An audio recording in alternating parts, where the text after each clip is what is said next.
later the full scope of the project, but this is much bigger than just baseball. So in brief, we're here today to make a recommendation from staff that the City Council approve a non-binding term sheet between the city and A's for a future development agreement that would govern development at Howard Terminal of the Waterfront Ballpark District. For those who have missed some of the prior meetings, what is the Waterfront Ballpark District?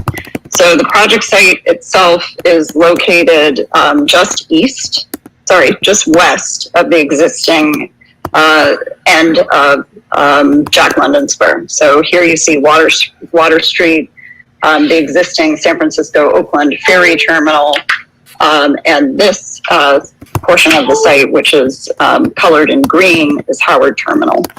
It is located directly east of Schnitzer Steel. The Port of Oakland is located further to the west on the other side of Schnitzer Steel and just off the screen. North here are the existing railroad tracks in the Embarcadero West right-of-way. The site consists of about 55 acres, of which 50 are owned by the Port of Oakland, and about 5 are owned by Vistra Energy, which owns the Peaker Power Plant, or Oakland Power Plant, as it's variously known, and the existing tank up here at the northeast corner of the site. The proposed development from the A's would include a 35,000 fan capacity Major League ballpark, 3,000 residential units, 1.5 million square feet of commercial office space, 270,000 square feet of ground floor retail, a 3,500 seat performing arts center, and 18.3 acres of new public parks.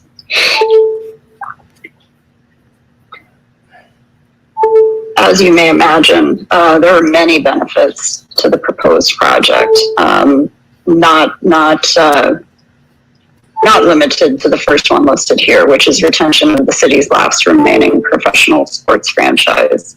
As I mentioned, the project includes over 18 acres of new publicly accessible parks on the Oakland waterfront. I do want to note, as noted by some of the public speakers, that this waterfront, 55 acres of water, is completely inaccessible to the public today. It is fenced, and development of this site would not only make that waterfront accessible to residents of West Oakland, Old Oakland, Chinatown, and the surrounding neighborhoods, Jack London Square, but make it accessible in the context of those 18 acres of new publicly accessible parks.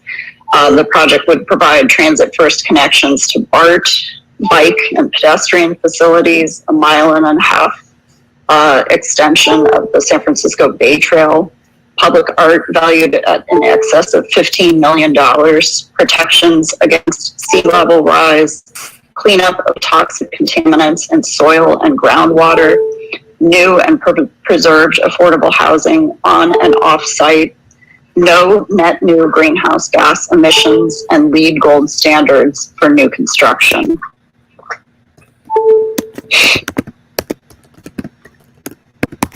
Key terms of the proposed term sheet include, and first I want to start in general with talking about why we do development agreements. So development agreements typically occur on projects that are large scale and that are built out over the course of many years. And they are an agreement between a city and a developer about how to regulate that development over that long period of time. Development agreements provide certain advantages for developers and certain advantages for the cities where the development will occur. So in this case, what are the A's asking for? What are they hoping to get out of entering into a development agreement with the city? The first is related to infrastructure financing. The infrastructure financing district, which is proposed in the staff's term sheet, is a single enhanced infrastructure financing district over the Howard Terminal site itself. Again, that site here, it's about 55 acres. It's bounded by Jack London Square, Embarcadero West, and Schnitzer Steel. The infrastructure financing district would allow the city to invest its but-for property taxes in infrastructure, open space, and affordable housing, all critical needs of the city. The developer would fund the cost of all on-site infrastructure, parks, and open space, and their expenses related to those things would be reimbursable by up to 80% of the proceeds of an IFD over the project site. The infrastructure financing district would also be designed to attract similar investment from Alameda County and participation with their property tax increment in that infrastructure financing district. In addition, the project requires significant off-site transportation infrastructure investment. Betsy talked about the total current estimate for that, which is $351.9 million. That includes many corridor and intersection improvements, as well as grade separation and parking management, all of which are essential to provide for safe travel for not only ballpark patrons, but future residents and workers on the Howard Terminal site across the existing railroad tracks, and make connections via sustainable modes of travel, including bikes and PEDs, to our existing BART stations, 3 of which exist within about a mile of the site. As well as really manage parking to ensure that our residents and surrounding neighborhoods are not impacted, and that our downtown and Jack London and Old Oakland and West Oakland and Chinatown businesses still maintain access to parking for their customers even on game days. This infrastructure investment would catalyze long-needed infrastructure and transportation improvements that will allow people to move safely to and around the Waterfront district. Many of the infrastructure improvements that are contemplated here are things that city staff and community stakeholders have long identified as deficient or needed improvements. The city and developer would work actively together to pursue local, regional, state, federal, and other funds to pay for these costs. Many of you probably are aware that we are in a historically exceptional environment in terms of the availability of state and federal funds for infrastructure investment, and I think staff feels quite optimistic about the prospects of being able to fund most, if not all, of these costs using additional monies from those sources. And council members will read their amendment into the record after the staff presentation, but it is our understanding that the developer will have no responsibility for these offsite costs. Finally, in terms of the developer's benefits, so to speak, from entering into a development agreement, one of the main things that a developer hopes to get and does get out of a development agreement is something we call vested rights. And what that really means is that the developer gains the ability to develop the project as it's set forth in the development agreement and the initial project approvals and the laws that exist at the time that the development agreement is passed. And for a project like this that might be built out over the course of, 1 or 2 or 3 decades, the city can't change those laws in ways that limit the developer's ability to build out the project as it's planned and approved. And there are certain limits to that. There are exceptions for public health and safety, for changes in federal or state law, changes in building and fire codes, or changes in city infrastructure standards. But in general, the developer receives surety, a higher degree of surety that they will be able to build out the project that they have gotten approved. Now, what does the city get out of a development agreement? So first of all, timing. We talked about the fact that one of the city's key goals here is retaining the A's in Oakland and getting a new ballpark built that will help facilitate that goal. So two timing elements that are contained in the term sheet. The term of the development agreement itself would be 35 years. And there is a requirement that the ballpark commence construction no later than 2025 or 4 years after any litigation that may ensue after project approvals is resolved, but with an absolute outside date of May 13th, 2028. There are also force majeure extensions that could extend that date. However, those are limited to 4 years in the aggregate. The non-relocation agreement, those who participated in the July 7th meeting will recall that this was a topic of some discussion and debate. Since the time of that meeting, the city and A's have continued to negotiate and have reached consensus on a term of 25 years for a non-relocation agreement. During that term, the team would be required to stay and play in Oakland. Throughout that term, as well as for the term of any outstanding public debt, if the team were to relocate, they would be obligated to cover the city's outstanding debt service. So for those who have followed our history of sports deals in Oakland, I saw, and I apologize that I can't credit it because I don't remember who said it, but I saw someone on Twitter say this is the Warriors and not the Raiders. So for those in the audience who may be able to relate to what that means, I would agree that that's an accurate assessment. So 25-year commitment to stay and play in Oakland. And beyond that, or even during that term, if the team were to relocate, the city would be made whole and not be left paying debt service on any public debt that had been issued in order to facilitate this development. Mr. Jacobs talked about the port's turning basin. The term sheet does in fact address it. You can see a diagram of it here.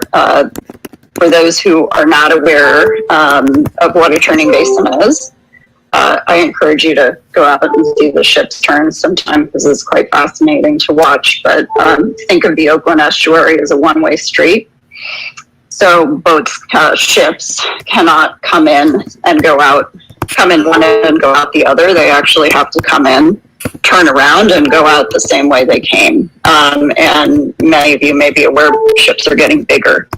And so one of the maritime stakeholder concerns is that the existing turning basin, which is located at the southwest corner of the site, may not be big enough. The port, in their exclusive negotiating term sheet agreement with the A's, provided for, they reserve the right to recapture certain portions of the site if it's determined that the turning basin needs to be expanded. How that's reflected in the city's deal is that if the port does exercise that right, that the development agreement would terminate as to those lands which are no longer subject to the port lease, or really no longer lands in the event of an expansion of the turning basin, which would take these lands and return them to open water. The city's term sheet also addresses a phasing plan for various elements of the project. One of the key terms of the city's proposed term sheet, which is also a key term of the port's term sheet, is that the ballpark must be included in the first phase of development. So no other development can go forward until the ballpark does. After that, the developer would have discretion to determine the order of what we call the ancillary development, which is all of this retail, office, apartment, condo development outside of the ballpark. So ballpark goes first, everything else they can do in the order which works for their business plan. All of these street segments, so these are all streets that don't exist today. So all of these street segments on site, which would serve the project, including their associated sidewalks and landscaping, utilities, etc., would be constructed with the associated development parcels in a logical manner. So basically, when you build a building, you need to build the surrounding streets to access that building. Of the public parks, Athletics Way, which surrounds the ballpark and provides access to Water Street and Jack London District, MLK Plaza up here, which is a point of access primarily for pedestrians and cyclists who are arriving via MLK, the rooftop park, and what we call Waterfront Park A, which is down here at the southeast corner of the site, as well as a Bay Trail connection looping back up to Market Street, would all need to be completed with the ballpark. Stomper Plaza, which is this little guy right here, would need to be completed with Block 5. Waterfront Park C, which wraps around Block 7, the hotel parcel, would need to be completed with that parcel. And then for Parks D, E, and F, the triggers would be determined in the development agreement itself and set forth there. For affordable housing, Betsy noted in her presentation that this is a change from the staff report term sheet that was published on Friday. We understand council would like to target 35% affordable using on-site and off-site strategies. On-site, the developer would provide affordable housing units equal to at least 15% of all new on-site units. That would be equivalent to 400 or equal to 450 units if the full 3,000 unit entitlement is built out. Off-site, there would be a fund established to implement displacement prevention strategies, including but not limited to 20% new construction, preservation, renovation, and or down payment assistance, as well as anti-displacement tenant services in the 4 impacted neighborhoods, which were noted previously as West Oakland, Old Oakland, Jack London District, and Chinatown. In terms of jobs, all construction-related jobs for the project would be subject to the Port's Maritime Aviation Project Labor Agreement. That means that this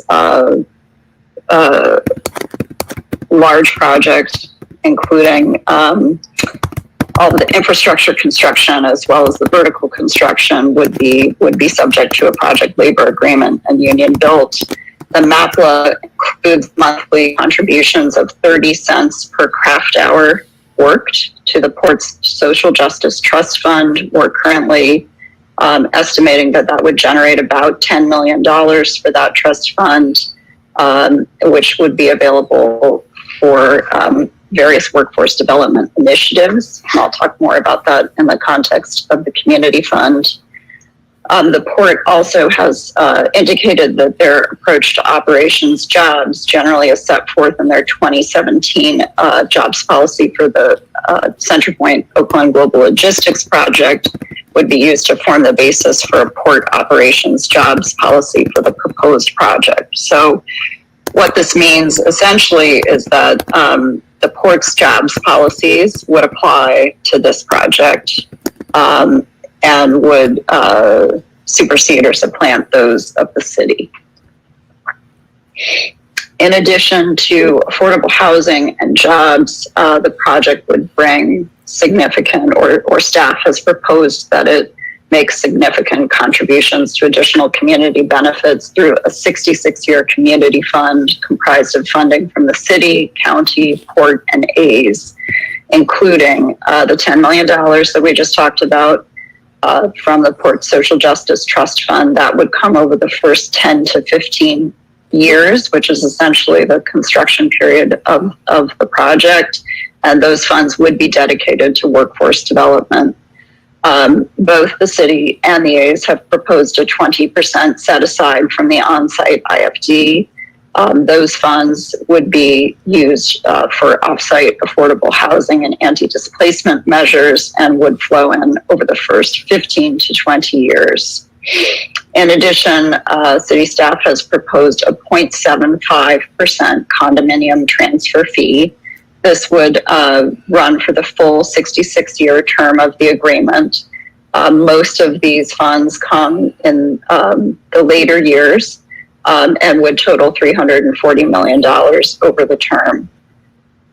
Finally, payments in lieu of transportation impact fees under existing city code, the developer would be required to pay transportation impact fees. In this case, we are proposing that those fees, rather than come to the city of Oakland, be deposited into the community fund as an additional source of early funding for community benefits associated with the project. Those would flow in over the first 10 years. I'm sorry, my 9-year-old just locked herself out in the backyard, so I will be right back, working from home. Oh, no. Thank you, Molly Mayburn. And while she's doing that, I want to just reiterate my thanks and appreciation to our entire staff team who has been working extremely hard on a very complex set of issues with incredible commitment, dedication, and expertise. And you did that very quickly, Molly. Welcome back. I ran.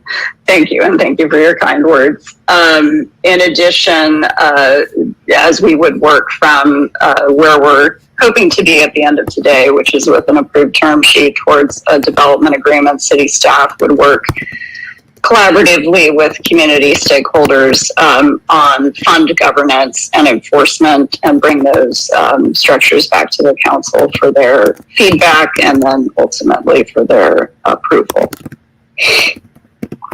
The development agreement also provides for certain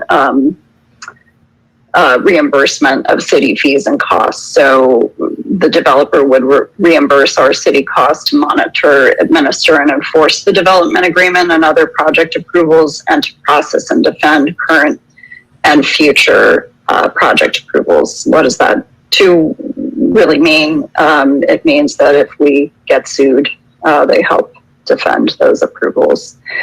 Administrative fees related to future applications, for example, for building permit, would apply per the city's master fee schedule then in effect. And last, with regard to event day costs, the A's would pay the city's costs of providing services to the ballpark and surrounding neighborhoods on game or event days, including parking and traffic engineering and control services, police and other emergency services, and litter pickup and street and sidewalk cleanup.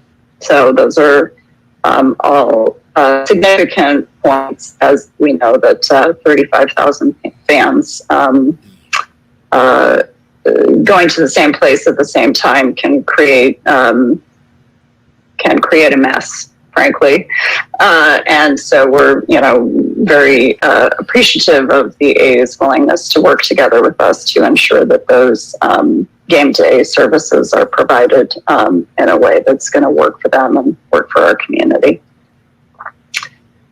Those are the key terms. I'm happy to take questions, and I just want to reiterate for those who may remember this slide from 2 weeks ago, just where we are in the overall process. So the Port of Oakland, as I mentioned earlier, has already approved a non-binding term sheet for this. That happened in May of 2019. We're here in July of 2021, asking for the council's approval on a non-binding term sheet at the city. Alameda County, we visited in June of this year with a request to opt into the IFD, and they have indicated that they will take that matter up when they return from their summer recess in September. And then thereafter, the city of Oakland, which is acting as lead agency under CEQA, before undertaking any binding agreements or approvals of the project, including the development agreement, would need to review and certify the project's environmental impact report, and thereafter could approve a general plan amendment, rezoning, planned unit development, tentative trap map, and the DA we're here talking about today, including community benefits.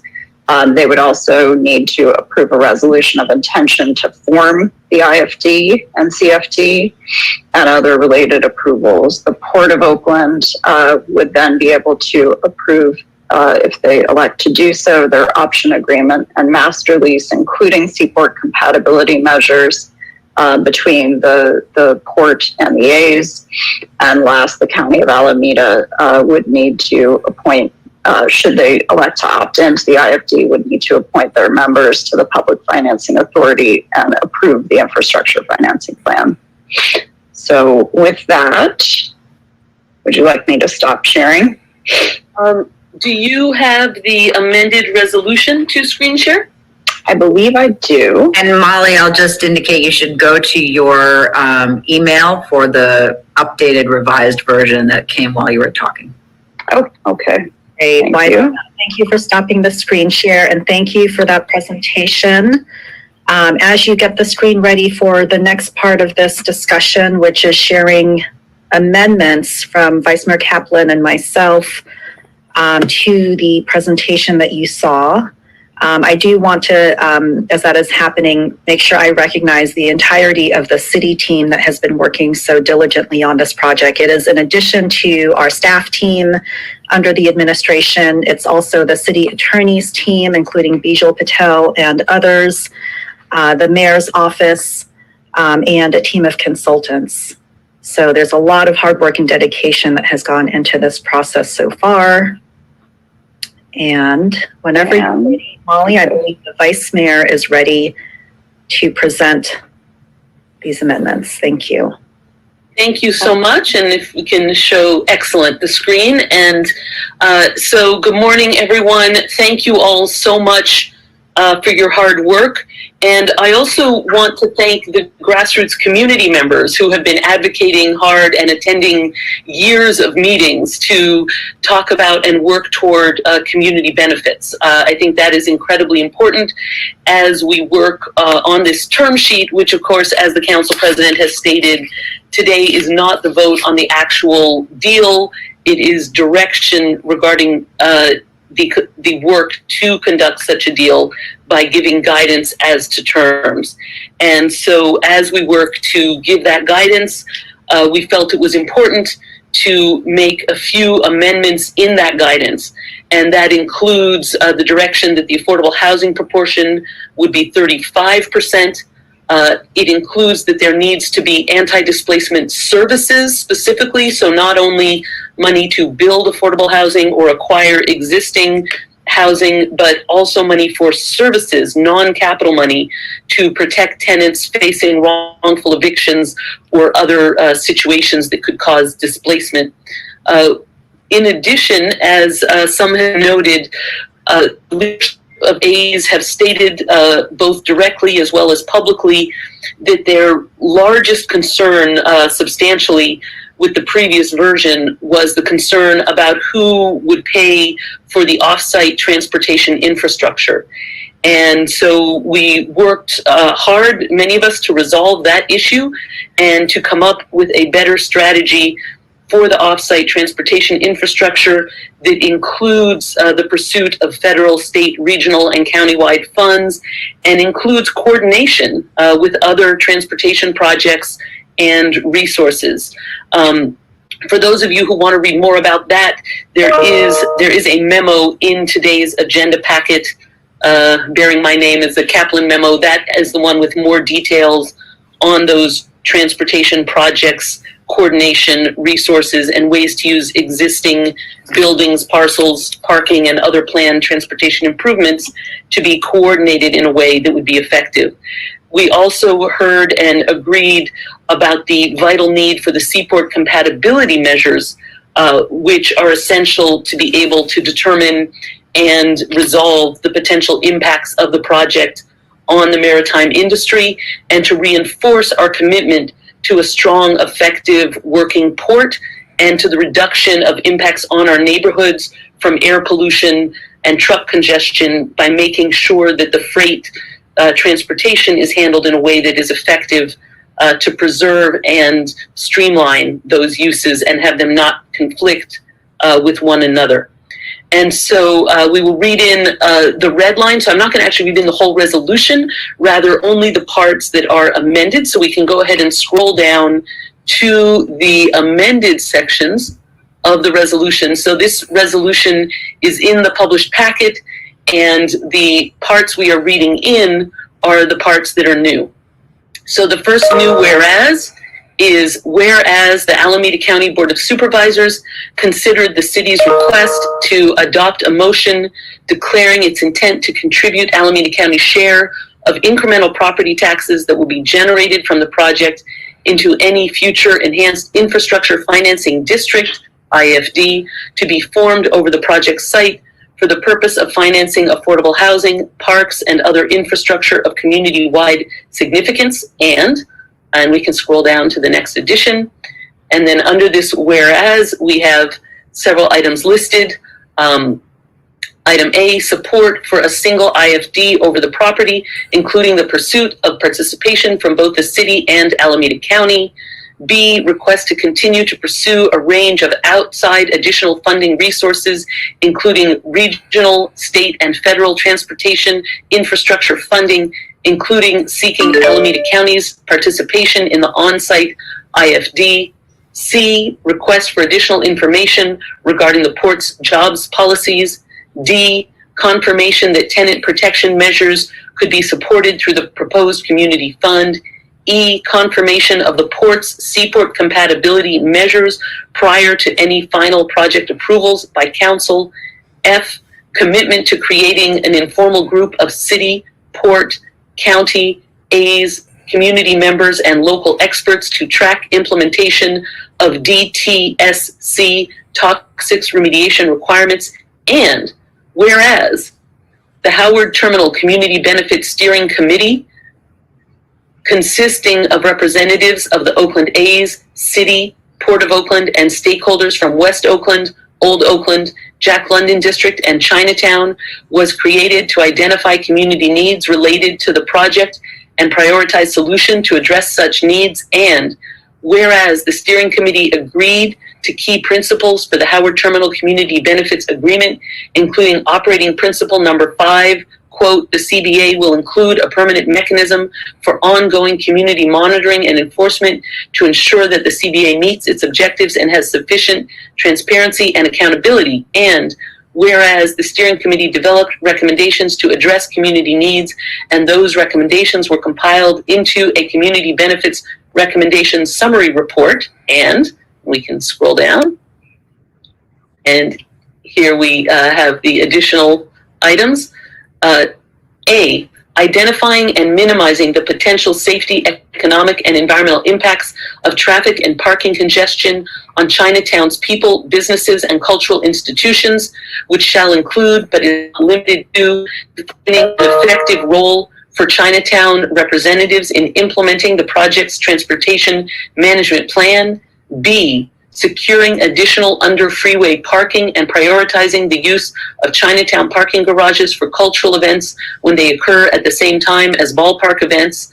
C, working with the A's to promote patronage of Chinatown businesses by ballpark attendees, as well as creating on-site business opportunities for Chinatown and other local businesses and promoting marketing for Chinatown history and culture. And whereas members of the West Oakland community expressed their desire that the needs of the West Oakland community be incorporated into any future efforts, including with respect to patronage of West Oakland businesses, traffic congestion, air quality, and public health issues. And we can scroll down. And whereas the City Council expects the City Administrator to A, continue discussions and negotiations with the A's regarding the allocation of costs for necessary infrastructure in and adjacent to the project site, and B, make every reasonable effort to protect the city's general fund as part of any final development agreement. And now, therefore, be it resolved that, we can continue down, further resolved, that the city administrator, in coordination with the city attorney, shall analyze how a community oversight body, including members of engaged coalitions and community organizations, can be established to ensure that community benefits included in any future development agreement are implemented, obligations regarding community benefits are legally enforceable. And be it further resolved that any future community fund that may be established as a part of a future development agreement shall include a plan for anti-displacement tenant services, e.g., legal services, tenant counseling, emergency rental assistance, as part of the project's affordable housing and anti-displacement strategy. And be it further resolved that the council directs the city administrator to A, pursue with support from the A's the project-related items, including the use of federal, state, regional, and other funding sources for the project's off-site transportation infrastructure described in the memorandum published in the packet for this agenda item titled Howard Terminal Transportation Solutions, and B, advise the council of the details and outcomes of such efforts no later than when returning with a proposed development agreement for the council's consideration, and be it further resolved that, scroll down, the city administrator shall return to council for consideration and approval of any future development agreement regarding the project, which development agreement shall be consistent with the terms set forth in Exhibit A, with the modifications that the A, total affordable housing percentage shall be 35%, consisting of 15% on-site and 20% off-site. B, the A's shall not be responsible for the off-site transportation infrastructure. And C, the term of the non-relocation period shall begin on the date on which the A's played the first home game in the new ballpark. And be it further resolved that to the extent that any additional work is needed to review and update the community benefits recommendation summary report so as to equitably serve all 4 of the neighborhoods impacted by the project, the city administrator shall retain a consultant and coordinate with the steering committee to complete such additional work. And be it further resolved that Alameda County is analyzing the city's request that the county participate in any future IFD to be formed over the project site, and further that the council's approval of this non-binding term sheet assumes such participation.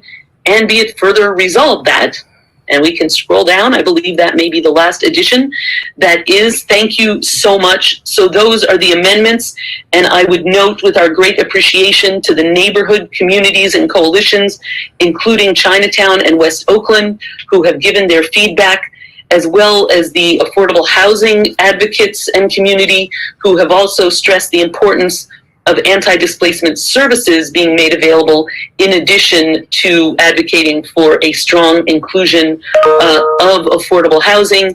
And this change also does include, as mentioned, the use of external funds for off-site transportation infrastructure, which in many cases are projects that are needed to remedy historic inequities that have happened because of historic federal, state, and regional projects that divided and cut apart and undermined communities. And so it is appropriate to be seeking those resources to be part of the solution. And as staff noted, there are many hopeful signs and good reason to believe that that would be successful.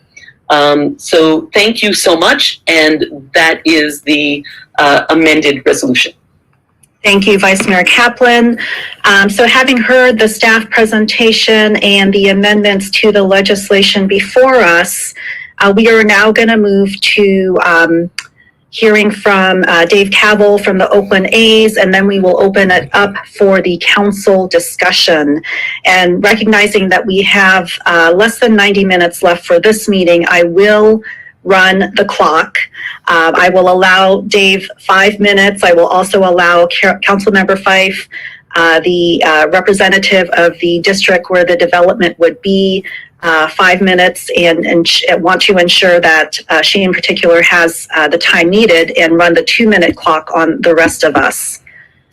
So let's start with a hearing from Dave Cavell from the Oakland A's, and thank you so much for joining us. Councilmember, yes, thank you so much for having me, and I want to have a big thank you to the city staff for putting together an incredible report and all the years of hard work to get to this point. It's been an incredible effort for all of us to analyze and poke at and research this incredible, multi-billion-dollar project and vision we have for the Oakland waterfront.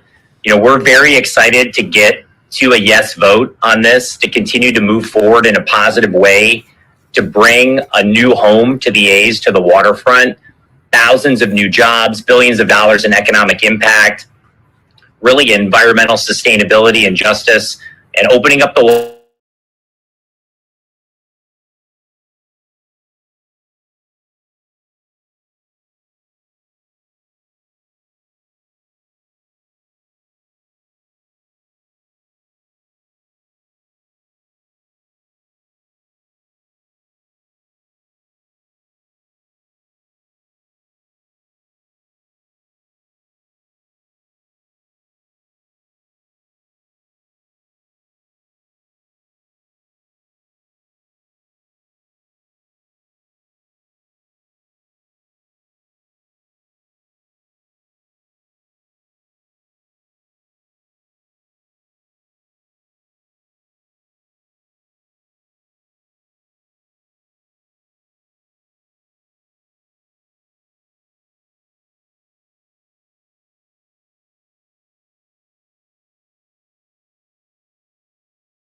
shit.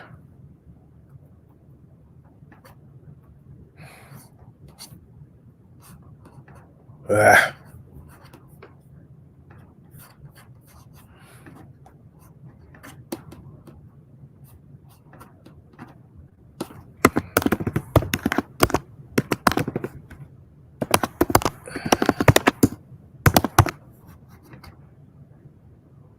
that works for us.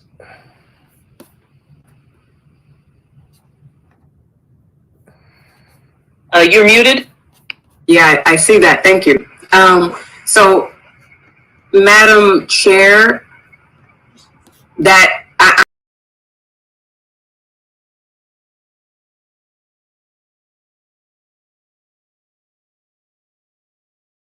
team, the city administration, all of the hours that went into creating this document, as well as the almost 3 hours of public testimony that we've heard today. It is just a fraction of the investment that's gone into this process.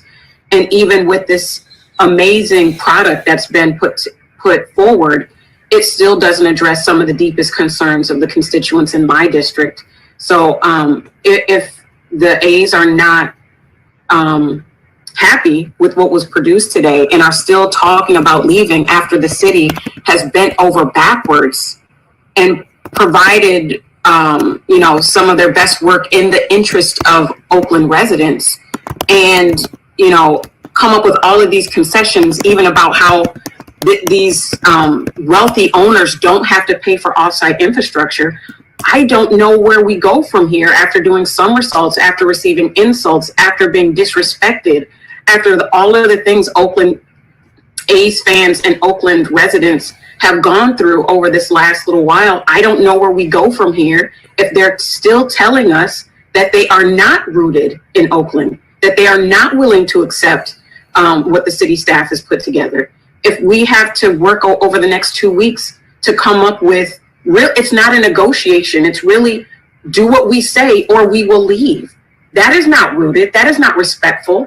So once again, I don't even see the necessity of my comments if that's the space that we're in. So I will relinquish the floor to my colleagues to hear what they have to say, but I feel like this conversation is moot. Thank you for your perspective, Councilmember Fife. So let me share that this is the council's opportunity through our democratic process, through our public process, to have a discussion about the term sheet, this project, and how we as a council want to move forward, recognizing what we have just heard from the A's, which is disappointing because I think that a lot of progress was made up until yesterday, or whatever the last conversation was between our mayor, our staff, and the A's. A lot of progress has been made. I do think it's important for us to have this discussion as a council, to share where we each are regarding the staff proposal, regarding the amendments that the vice mayor and I have put forward, and to have this opportunity with the A's to share what we think is the best deal for Oakland. So I'll just try to briefly share my perspective as the representative for Chinatown, which is one of the impacted communities, and then we'll move through the queue with Councilmember Gallo, Councilmember Kaplan, and then Kalb. I do want to appreciate all the work that has happened, all of the public comments. I am committed to a responsible, beneficial deal for Oakland that keeps the A's rooted and that shows that this partnership will really work for Oakland, for our community. We have to have many of the points that you saw in our amendments, including an expansion of affordable housing, a commitment to tenant services. These are things that I understand were discussed in the negotiations, and so while I know that this is the first time that the A's is seeing the specific amendments to the resolution, none of these ideas should be new. And of course, the compatibility with Chinatown to ensure that the history, the culture, the economy of Chinatown is not only protected, but continues to grow. And of course, having a meaningful community benefits agreement is critical. So my 2 minutes are up. I will move the queue so we can hear from everyone. And next up is Councilmember Gallo. Yes, thank you. Let me first express my appreciation to the Oakland A's. Being a lifetime resident of the city of Oakland, I am a lifetime fan of the Oakland A's. I do want to see the Oakland A's stay in town. And David, I appreciate the leadership that you have provided. And certainly when it comes to your team members, they have walked our neighborhood, contributed to our schools. And so we have celebrated and enjoy that participation. I'll be very clear and to the point since I have 2 minutes. I strongly believe, based on all the documentation from 2019 in terms of evaluations on safety, evaluations on the impact of the port, I strongly believe that the A's have the best location, and that's the Coliseum site, not only to reactivate the job growth opportunities in East Oakland, and based on the growth that the Port of Oakland is contributing to the rest of Oakland and West Oakland, I am a strong supporter of the A's being at the Coliseum. And David, I think that, not only you own half of the Coliseum at this point, but at the same time, you also have all the necessity transportation safety measures in place, so I don't have to take the new federal and state money that Rebecca's proposing. I need to improve East Oakland and West Oakland. I need to deal with the neighborhood directly so I can improve the safety of my residents and my children and families.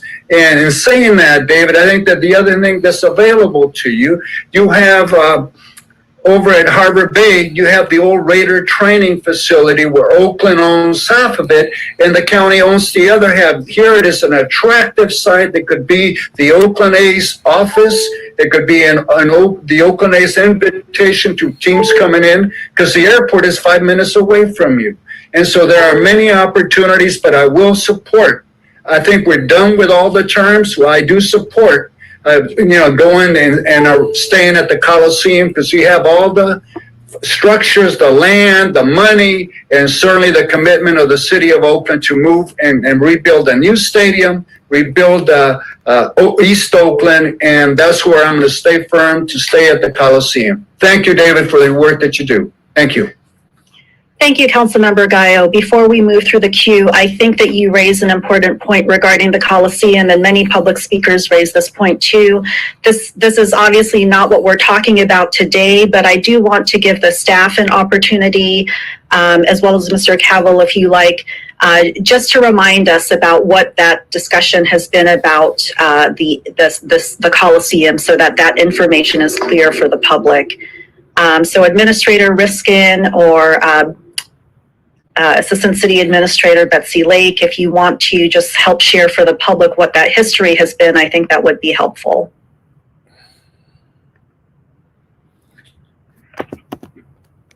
But Madam President, I'm just stating where my vote is going to be. I'm not debating the issue. And at the same time, we're looking for a waterfront ballpark, but in Las Vegas, there ain't no waterfront. So I do hear all the arguments and back and forth. Thank you. Thank you. You're very clear, Councilmember Gallo, and I do want to hear from our city administrator just so that information can be clear for the public. Yeah, thank you, Madam President, and Administrator Lake can clarify, but we did go through the process of declaring our half undivided interest, ownership interest in the Coliseum as surplus. We've gone through that process.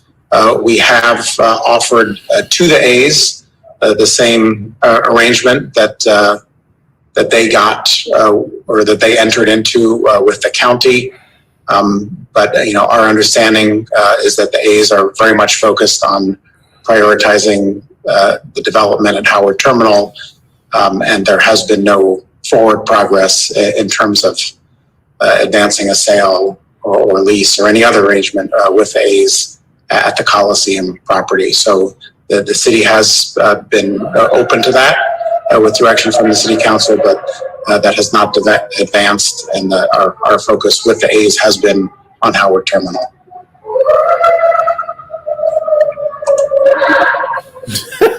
I can echo that. Our conversations with the city have really been focused on the waterfront plan, our vision for the ballpark there, and the associated development and jobs and everything that comes with that, as opposed to a focus on the Coliseum. We really wanted to bring this project, the Howard Terminal project, to a vote because we've been working on it so long, and that had been the focus. So that was it. What Ed said is exactly right. Thank you for that. Next in the queue is Councilmember Kolb.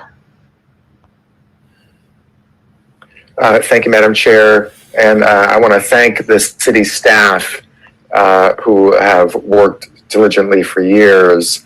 Betsy, Molly, Veronica, the mayor's office, who I don't know all people who've worked on it, but those are the main ones, who've worked on this for years now, a few years, and most intently on the past several months.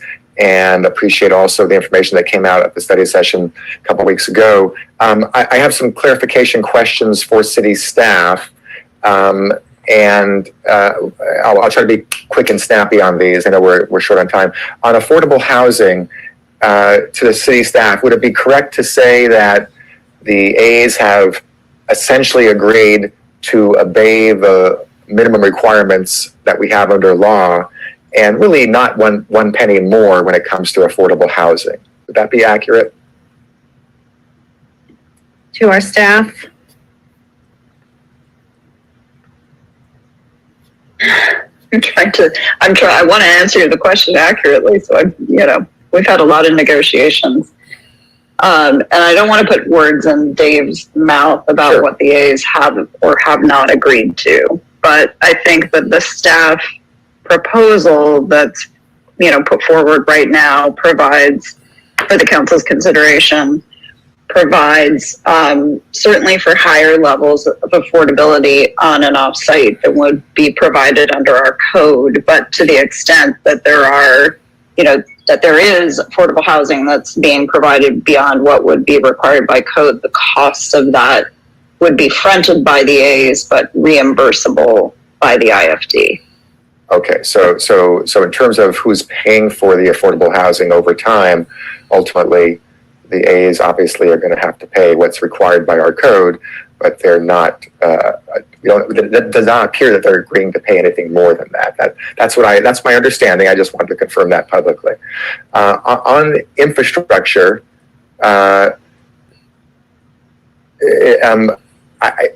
it's disturbing. I realize this is what's before us, but it is disturbing that the A's are not agreeing to pay for any of the infrastructure, including the mitigation infrastructure required under the EIR outside the immediately outside the walls of the future ballpark. Now, I could understand why they wouldn't necessarily be expected to pay for all of it. I just don't understand why they're not being expected to pay for any of it. So it should be more of a shared responsibility from multiple sources, and there are ways to do that, to be more kind of like pinpoint kind of analysis as to, hey, this part of it or a portion of this part is really related to the ballpark and the development. This part is broader than that, so they should pay this percentage. There's ways to do that, and it's sad that we're not doing that here. And that is a huge give to the A's. That is monumental and unfortunate, but I understand what happens with compromise. On community benefits, other than the public art proposal, which is good and also in effect required by our code, and although this is a different version of that, which is all good, the A's are being asked to indirectly support a condo fee when they're resold, and for a portion of that to go into the community benefits fund of one sort or another. I would think that would be a minimum that they should be required to do or expected to do, and I hope that actually ends up happening in the final development agreement as we're suggesting today. I think we should reiterate the reality here that if the county says no, then this is not going to happen, and no one should think otherwise. And so the county needs to be a partner in this. They will make their decision through deliberations in the fall or early fall or thereabouts, and they need to step up and be part of this. There are concerns about that neighbors have, that environmental groups have nearby, and of course we all asked to make sure that the seaport compatibility measures come to us prior to those final documents coming for final approval, so we could see what those are. And I think there's an agreement expectation that would happen. I will say this: if I vote for this today, I'm going to be holding my nose and probably going to the bathroom, throwing up afterwards. Not very happy. But as I've said publicly a number of times, I consider the past few weeks as a seventh inning stretch. Today is the end of the seventh inning, not the end of the ninth inning, and that supporting the moving forward of this discussion, more than the discussion, moving forward with some terms, a number of terms agreed to, some outstanding, a few outstanding, helps move us forward and gives us more time over the next few months to work on that. And that's okay. And so if I vote for this today, it's with the understanding that I don't support everything in it and that I'm trying to move the negotiations forward. And I want to be open to that, even though I have reservations about this site and some skepticism about whether it's actually going to happen or not. But you know what? Let's give it a shot, and let's keep the conversation and negotiations continuing.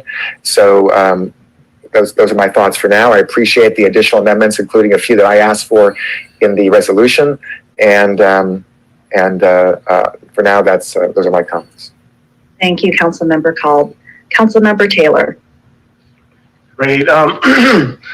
So good morning, everybody.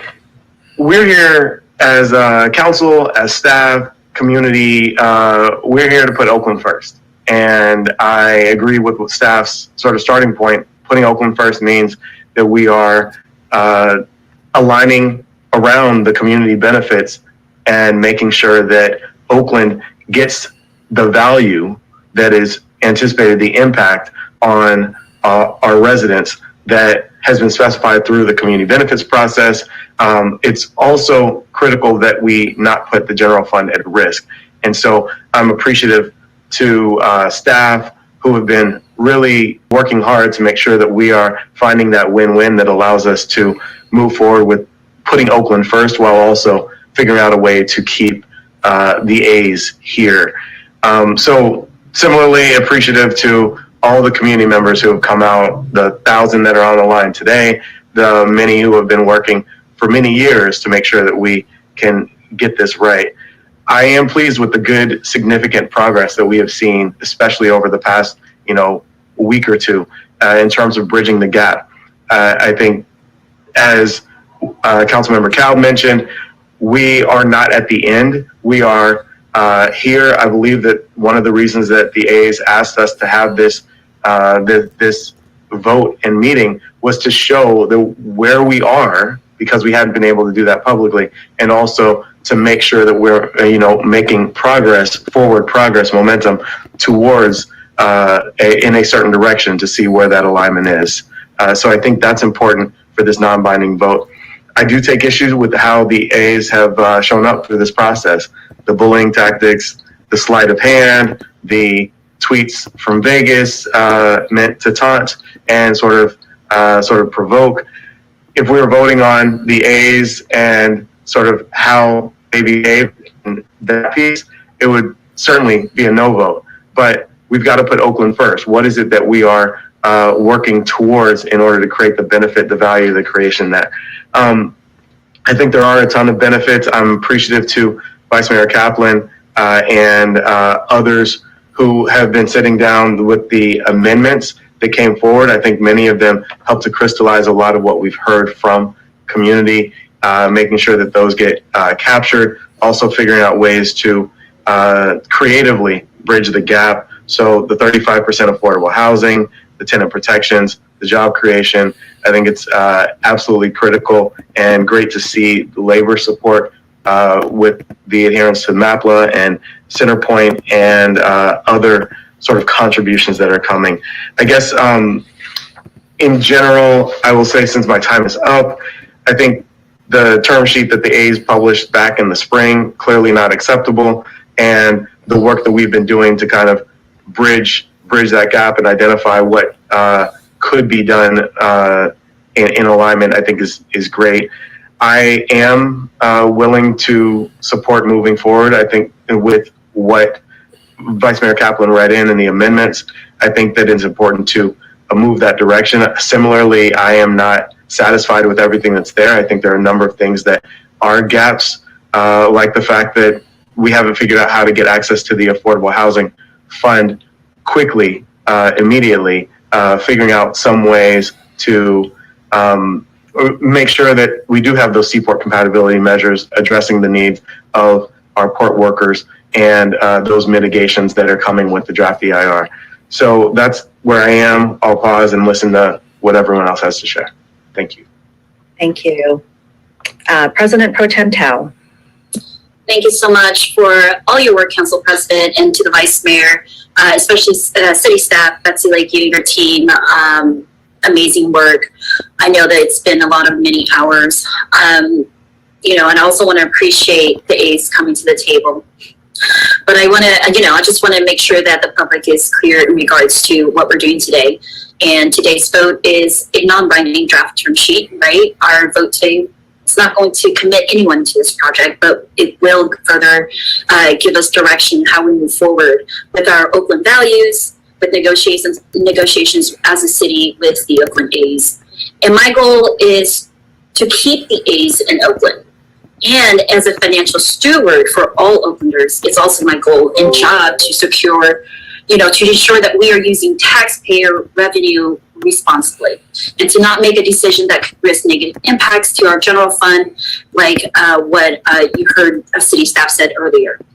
Because this would take away from funding Oakland's most basic needs. We know that we need funding for our parks, our roads, wildfire prevention, public safety services, and infrastructure. We saw a great example that just over this weekend, a fire station in my district had to close down due to maintenance issues hours before a red flag warning. So moreover, it's incredibly important that we also fold in the concerns from our neighboring communities, which we have heard from over and over, that will be impacted directly by the relocation of the A's to Howard Terminal, including Chinatown and our West Oakland communities. And I believe that there is a path forward on this project, but that would mean that the A's have to come back to the negotiating table and respect our responsibility as public servants and as stewards, financial stewards of our taxpayer dollars, and address the concerns brought forward by the port, the West Oakland community in Chinatown, and not just that, but stay committed. And, you know, in order to remain rooted in Oakland, they must embrace the needs and concerns of our communities and invest in them and invest in the city just as much as we're going to be invested in the Oakland A's themselves. You know, and that would include paying their impact fees and include community benefits that are fair.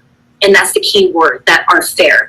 So today, you know, I know that the council president and Vice Mayor Kaplan has put forward some really strong amendments. A key part of that is ensuring that we do protect Chinatown as well.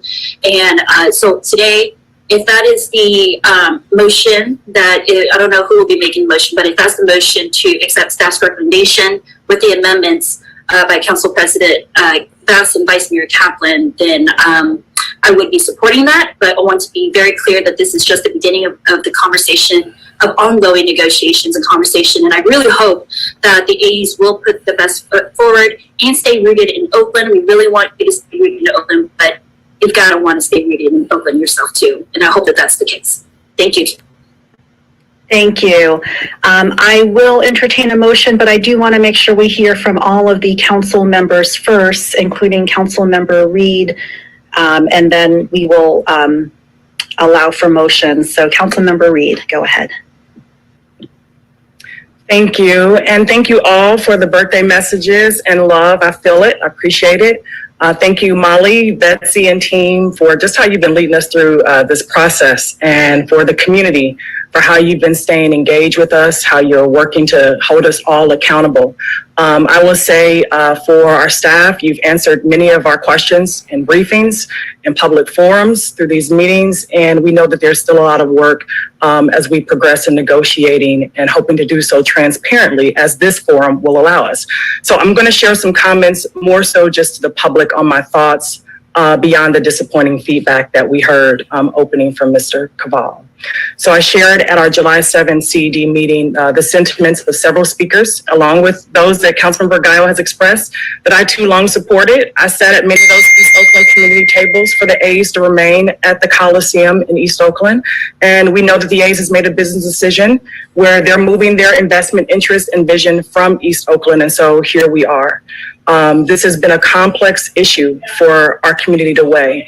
And now as we're considering the best path forward to partnering with the A's at Howard Terminal, making sure, as it's been stated, that we've got the greatest benefit to the city and the community without displacing those who've been deeply rooted, including residents and businesses, as we also hope the A's will remain rooted with us. I've shared that this is a legacy development, not just for our generation, but those to come. And they will be depending on how we show up in this moment. There are many benefits. There are other aspects that remain challenging with incompatible uses and economic impact issues that we still need to discuss and work through.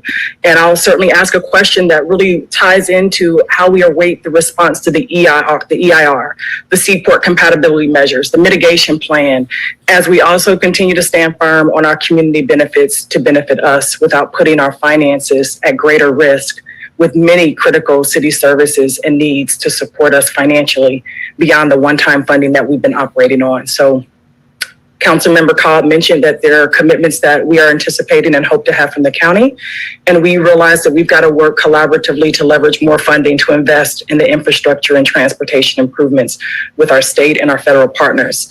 I'll say just a few more things here in closing, in that we want an economic development deal and negotiations that are prudent, that are environmentally sound, for the A's, for the city, that doesn't let the A's off the hook and leave the taxpayers on the hook.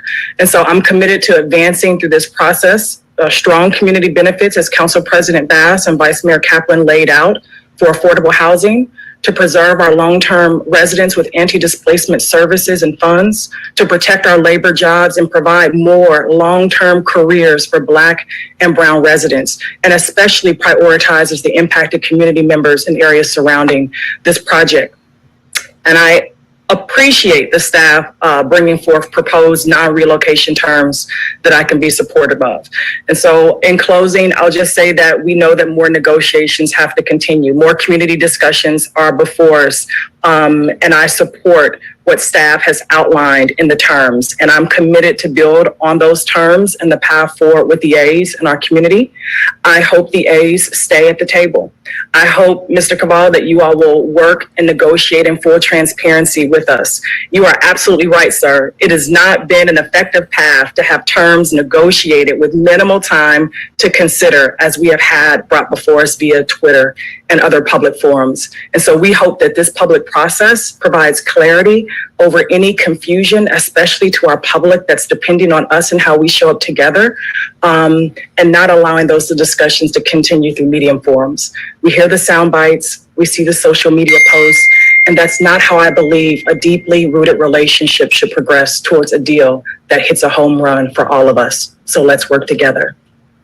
I do have a question for staff. There are certainly people who are concerned through the chair to staff, if they could speak to how the timing of us making a decision on today's term sheets impacts the availability, the release and review of the EIR responses that we know are coming forth in October, November. Certainly there's still some question and concerns around the Seaport compatibility measures and economic impact reports for those industries in close proximity. Where are we at in that process as we make this decision today to give the public an understanding of today's decision with those items that have still not yet been brought forth publicly? Thank you. Thank you. To the staff, Councilmember Reed's question. Sure. Thank you, Council President Bass, Councilmember Reed. As to the overall schedule, we are targeting staff end of October to complete what's called the response to comments on the draft EIR, which was published in February, late February. We received comments over a 60-day period ending in late April. and are currently working to respond to the more than 400 comments that we received to the EIR, like I said, by the end of October. So typically what happens with large development projects such as these is that we will bring an entire package of project approvals back first to the Planning Commission and then to the City Council. And so what this term sheet will allow us to do is to continue to negotiate a development agreement so that that development agreement can then be ready for your consideration late this fall or winter, together with the other project approvals that I mentioned, like the general plan amendment and the rezoning and the planned unit development, tentative track map, et cetera. It's a long list. They would all come back to you together with the development agreement. That's the term sheet is for the development agreement after certification of the EIR. So we're targeting late October to wrap up the response to comments and publish the final EIR. Bring that together with all of the other project considerations, first to the Planning Commission and then to the Council, and that would happen late this year. Does that answer your question? Yes, that generally does. And through Chair Bass, can you also speak to the concerns regarding the off-site infrastructure plan and any gap in funding and how we're working to address that as we progress forward? Yeah, I think as both Betsy and I mentioned, we actually, look, I mean, obviously it's an ambitious thing. We have a lot of infrastructure to fund. We have a lot of infrastructure needs, not just for this project, but for the build out of our downtown specific plan, our West Oakland specific plan to maintain adequate access or really improved access to our seaport to protect our freight lines. It's a heavy lift. But we feel optimistic about our ability to do so, working together with our regional partners at ACTC and MTC, as well as the state and federal governments, to identify the appropriate funding sources. And we will come back to council and give you an update on those efforts whenever you'd like us to. Thank you so much. I'm complete. I'm almost in tears over this stuff. I don't believe it. Thank you. And thank you, council colleagues, for your comments, your questions, and sharing where you are in this process. I wanted to just briefly share a little bit more explicitly about where I am.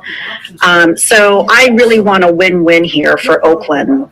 And that means keeping the A's rooted here, but also making sure that we, as the amazing town that we are, get the benefits and the respect that we deserve.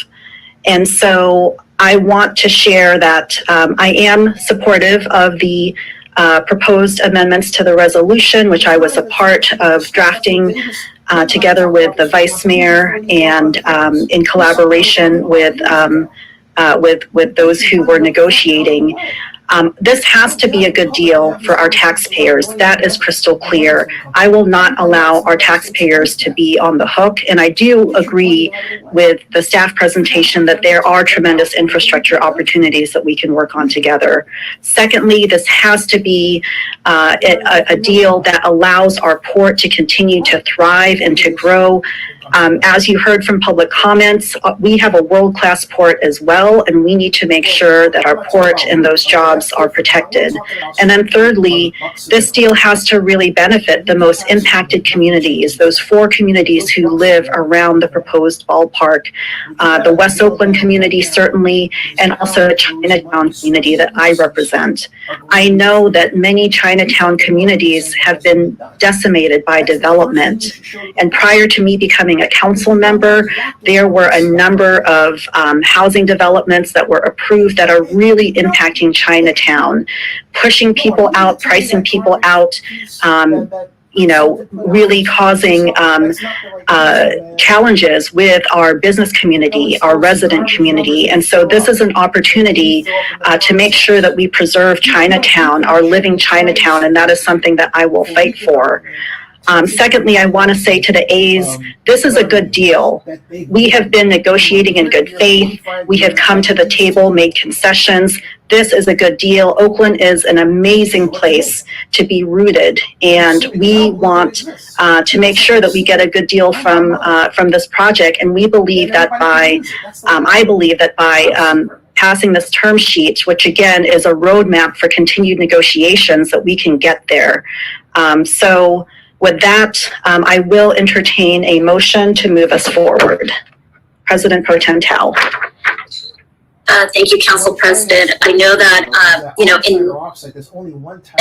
hopes of moving this conversation forward and in hopes for keeping the A's rooted here in Oakland and with a fair deal, and I want to underscore a fair deal for not only the A's, but for the city, especially our taxpayers as well. And so because of that, I would make that motion. My motion is to accept staff's recommendation with the amendments of Council President Bass and Vice Mayor Kaplan's amendments that were presented on the screen.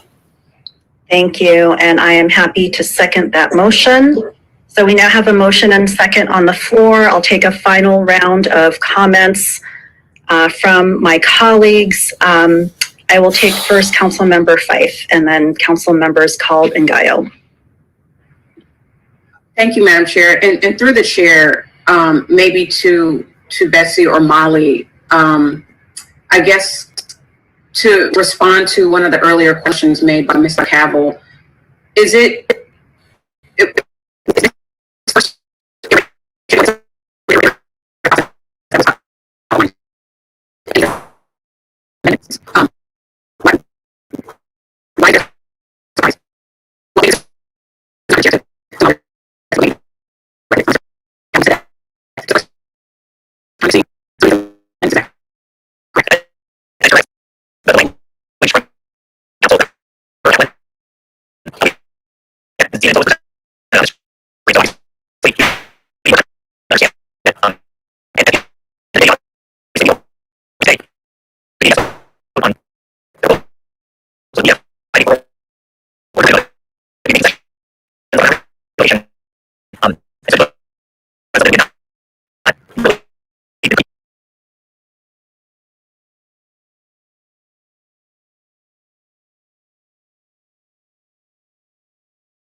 folks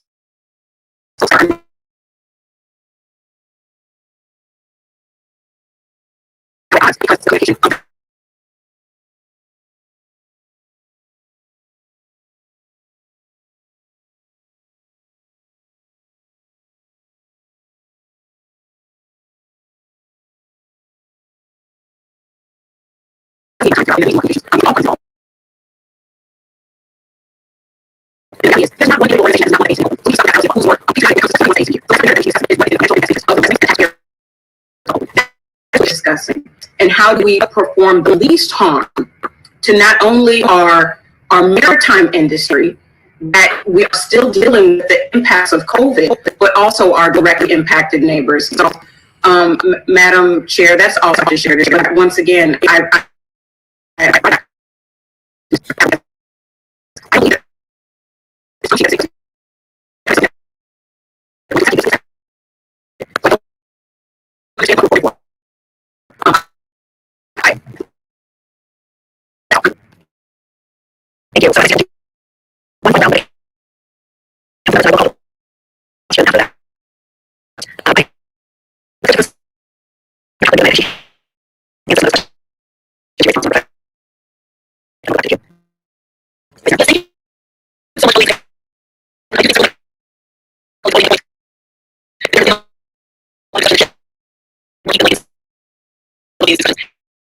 And so all trying to get to something that is effective for Oakland and effective for all of the involved stakeholders. And so I wanted to make sure colleagues to share that we were told directly by the A's leadership, both directly as well as it was publicly stated, that by far the impediment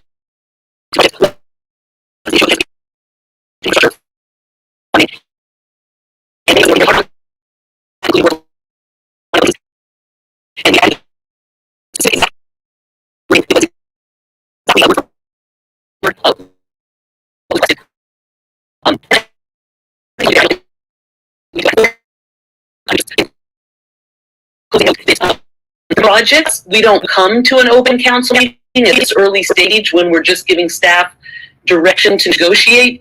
So I think there may have been some expectation from the public that since we were at a council meeting, we should have final details completely finalized like the type 1 normally does for a development agreement.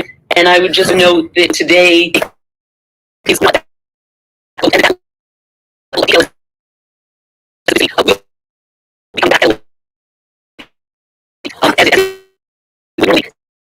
and so the opportunity to give our direction, and we have moved others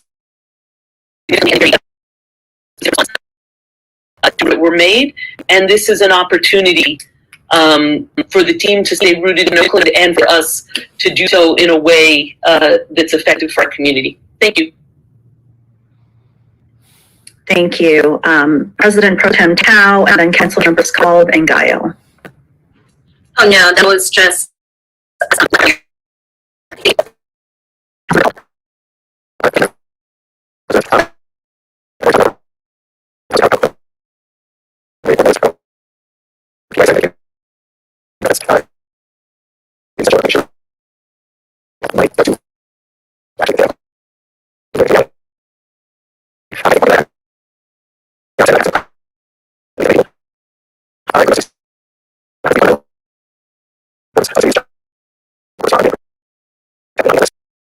Down the line, if the public sector has to pay for infrastructure, if there are cost overruns that were unexpected, or if the revenue from the IFD is less than expected, who's going to be responsible to pick up the gap if there is one?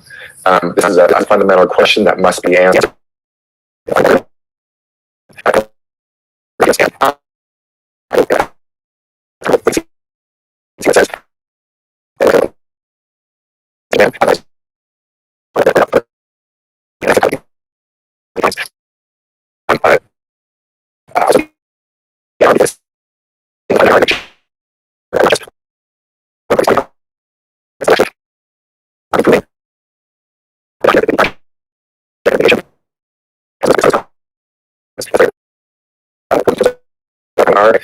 Being taken seriously, and I would say, just as an aside, that I do believe the Coliseum location is a viable location for a new ballpark and a substantial new development, especially since the A's already own half of it.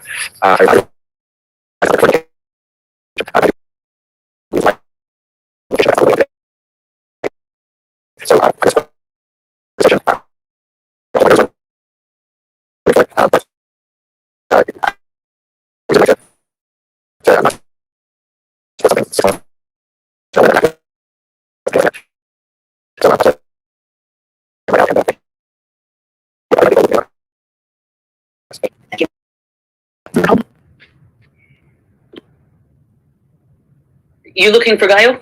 I already talked. Sorry, Councilmember Gaio. We know the mic. I know you don't want to hear from me and give me my additional minutes you gave everybody else, but let me be very straightforward. You know, we were elected to represent.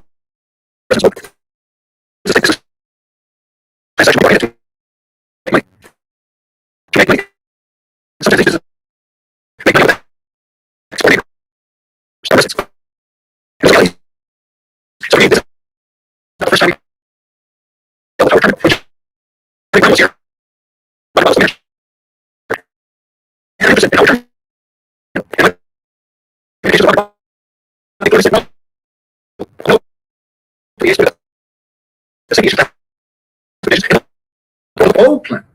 Those are real, so I think that we're as a council spending many meetings with all these terms, but I wish we would take the same time and deal with the emergencies we have in the neighborhood to be able to address those. So for me, we clearly have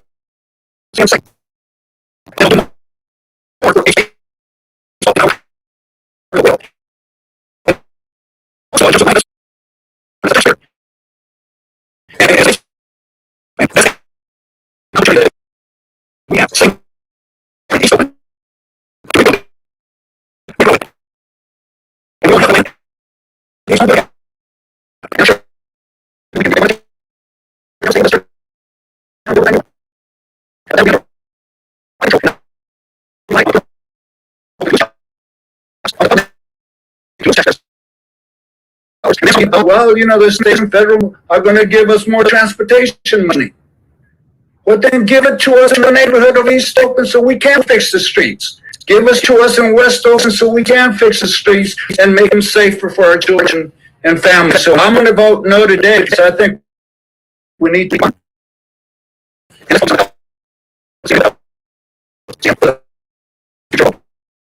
Thank you.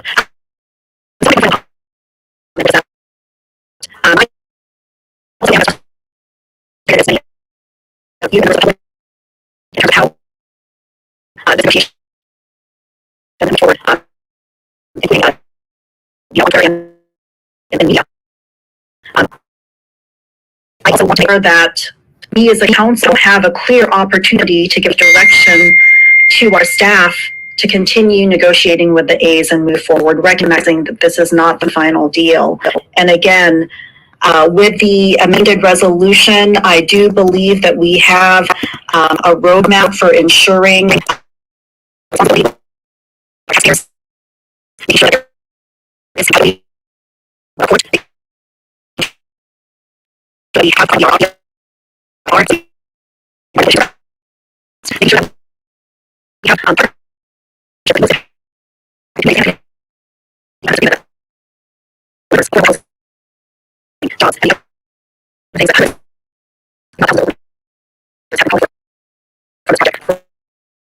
through a community benefits process.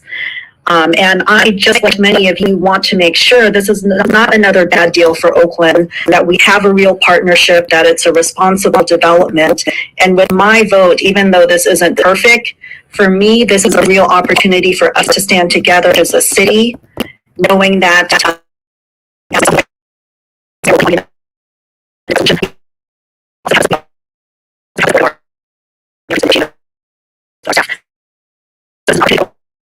forward.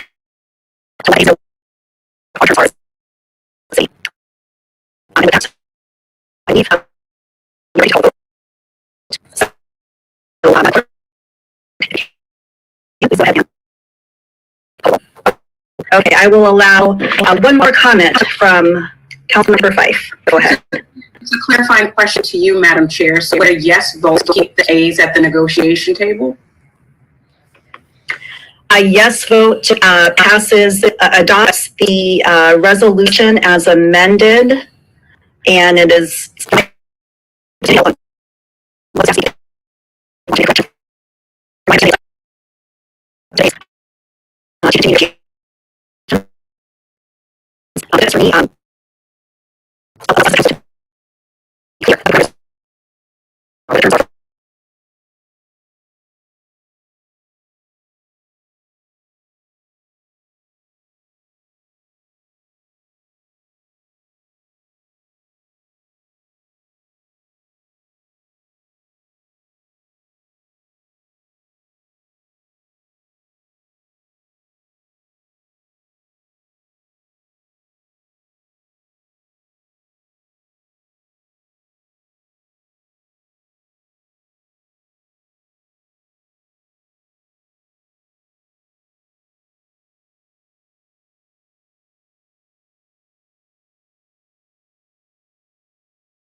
Hey Ray, how are you?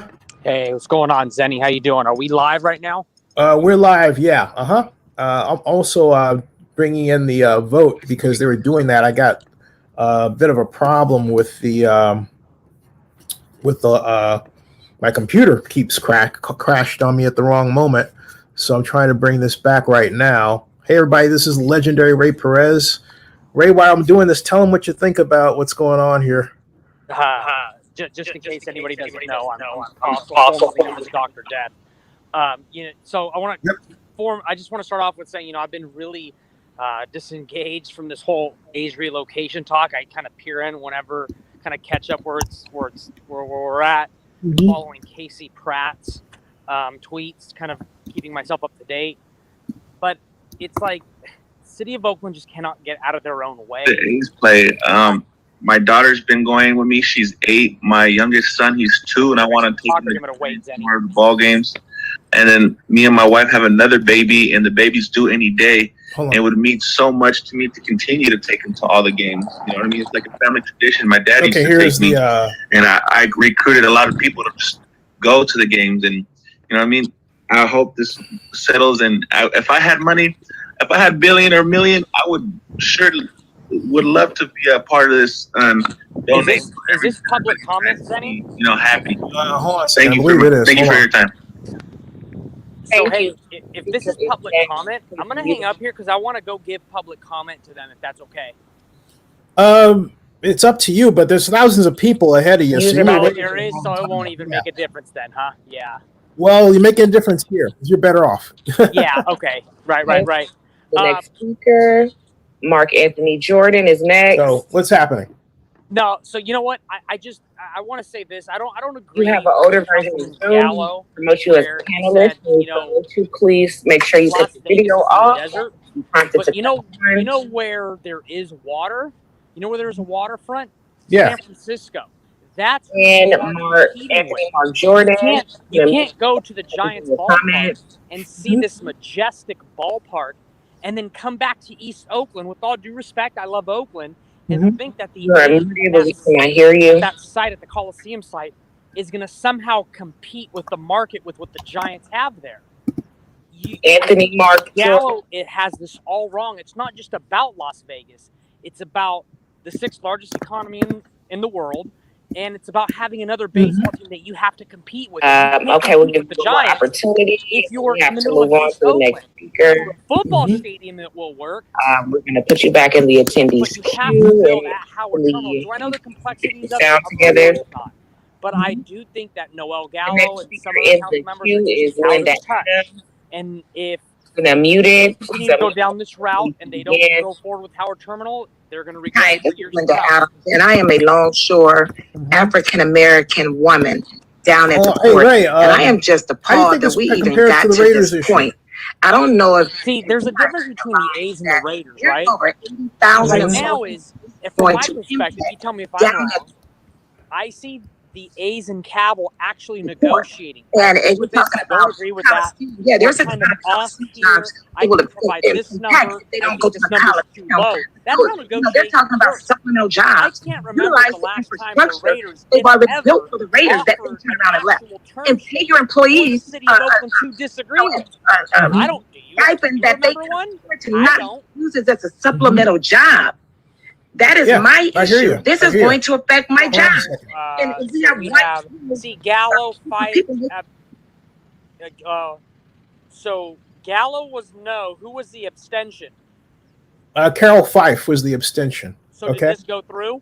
Yeah. Yeah. Hey, everybody! The meeting. I turned off the public comment. By the way, I turned that off. Yeah. Public comments is off. So I like I said, the A's and the Raiders are just two unique, different beasts, right? I don't ever remember the A's, or excuse me, I don't ever remember the Raiders saying, "Hey, this is our proposal. This is what we want at this cost," and then the City of Oakland said, "I don't really agree with that.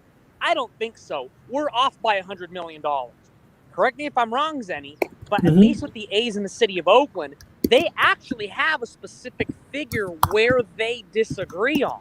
Like you can bring up that number and say the Right. figure is X, right? Mm-hmm. But with the Raiders, we never got that. And how insulting and disrespectful is it?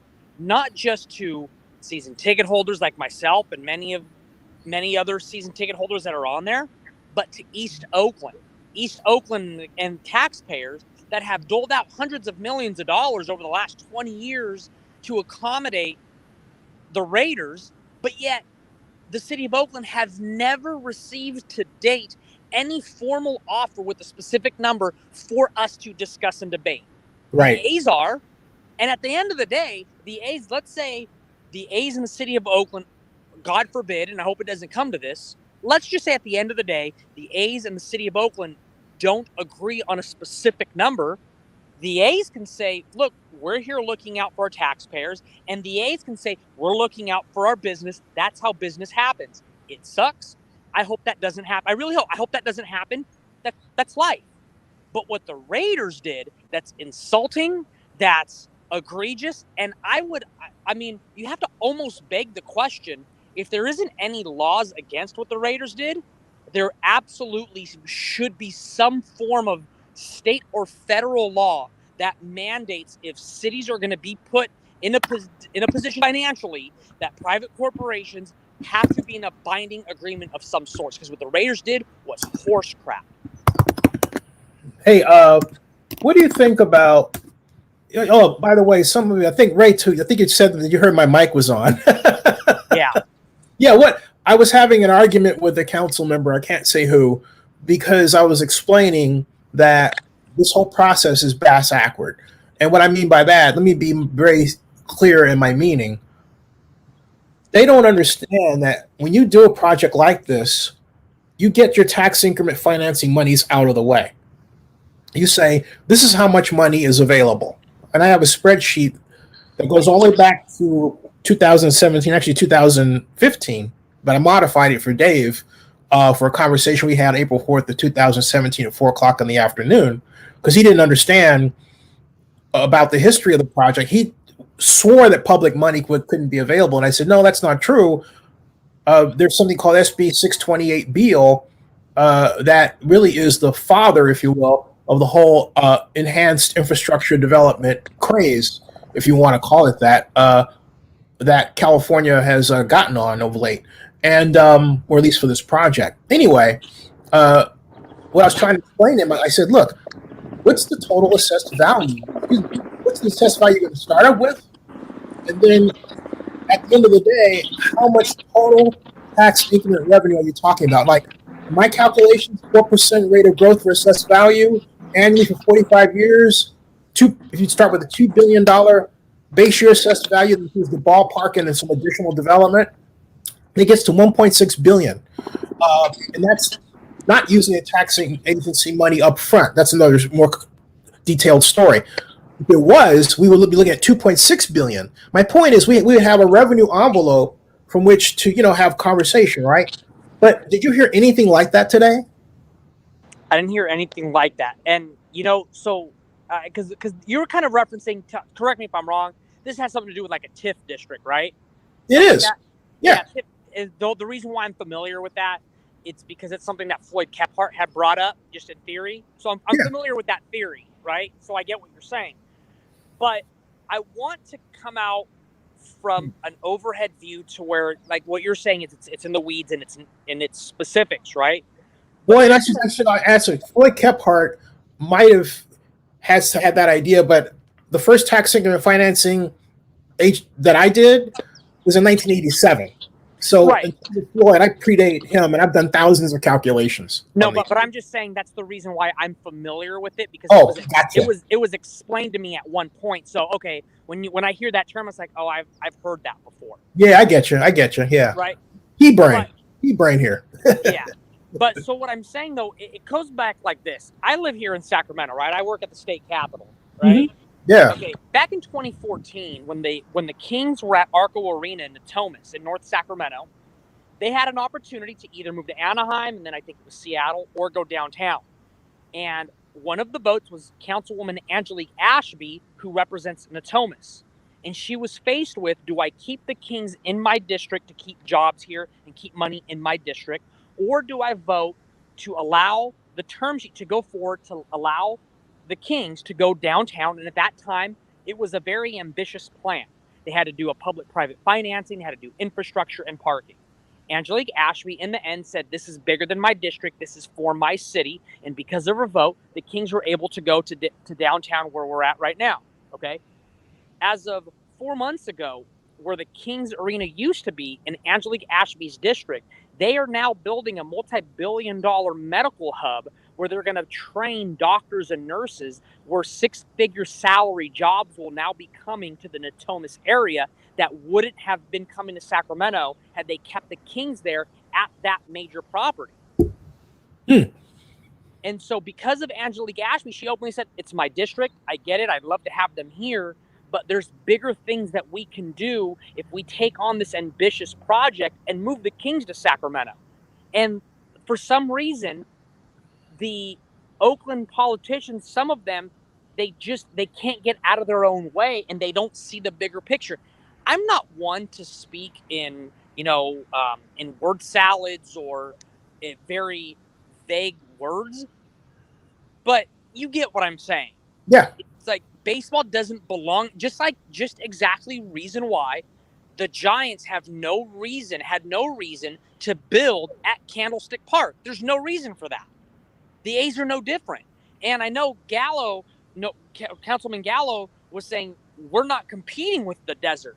You're right. You're not competing with the desert. I mean, you may be competing because they're trying to steal our team, but you are competing with the other team in the Bay Area that has a picturesque, majestic view that fans and non-Giants fans like going there. You need to give other people in your region to want to say, do we want to go to the A's game today, or do we want to go to the Giants game? Do I want to go to East Oakland today, or do I want to go to 18 or Oracle Park? It's a no-brainer. Why would you want to go to East Oakland, even though it's a brand new stadium, when you still have a brand new state-of-the-art ballpark in San Francisco? You can't compete with that at the Coliseum site. No, you can't. No. But now, see, my problem with the Coliseum site is sea level rise. I would have been for the Coliseum site had I not been hit with a deluge of reports last year about that at that time, 19 years, we're going to have 72 inches of water at the Coliseum site. And we have, not only that comes from a number of reputable sources. And then Zach Wasserman, who's over the BCDC and is an attorney with Wilma Rosen, I've known for a long time, was talking about how there's no plan. And he's talking about this on a local network. He said that, well, we're just going to have to get to it because no one seems to want to deal with it. And I'm saying this is another proof of the fact that nobody wants to deal with it. I pitched it to I was talking to one council member about it, and I said, look, this is the problem. They said, well, they can just build, a platform, right? And Dave Cavasso, that platform will cost us $400 million. But there's a bigger problem, right? Even if you build the platform for the Coliseum, okay, guess what? It doesn't handle the problem for I-880. And there was actually one idea of undergrounding I-880, and it doesn't handle the problem for the Oakland airport. If you look at the map for the projected sea level rise for the Bay Area, do you know which area has the biggest blue? It's our area. It's East Oakland, including people that live down there in low-income housing.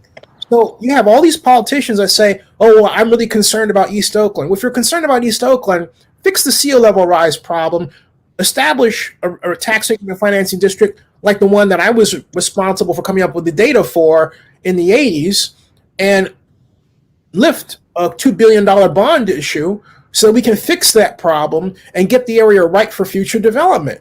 Right now, it's not. And, So, real quick, there's a comment that said that if a ballpark was built in Las Vegas, it would be built sooner and quicker. So, okay, let me say a couple of things to that. Just because you can do something quick doesn't mean that it's the right thing to do. Are you also going to fleece more of your taxpayers to build something publicly funded while your education system ranks dead last in the nation? Also, too, are you going to also raise more taxes because you're going to need a roof to build over your ballpark because it's hot as hell, you're in a desert?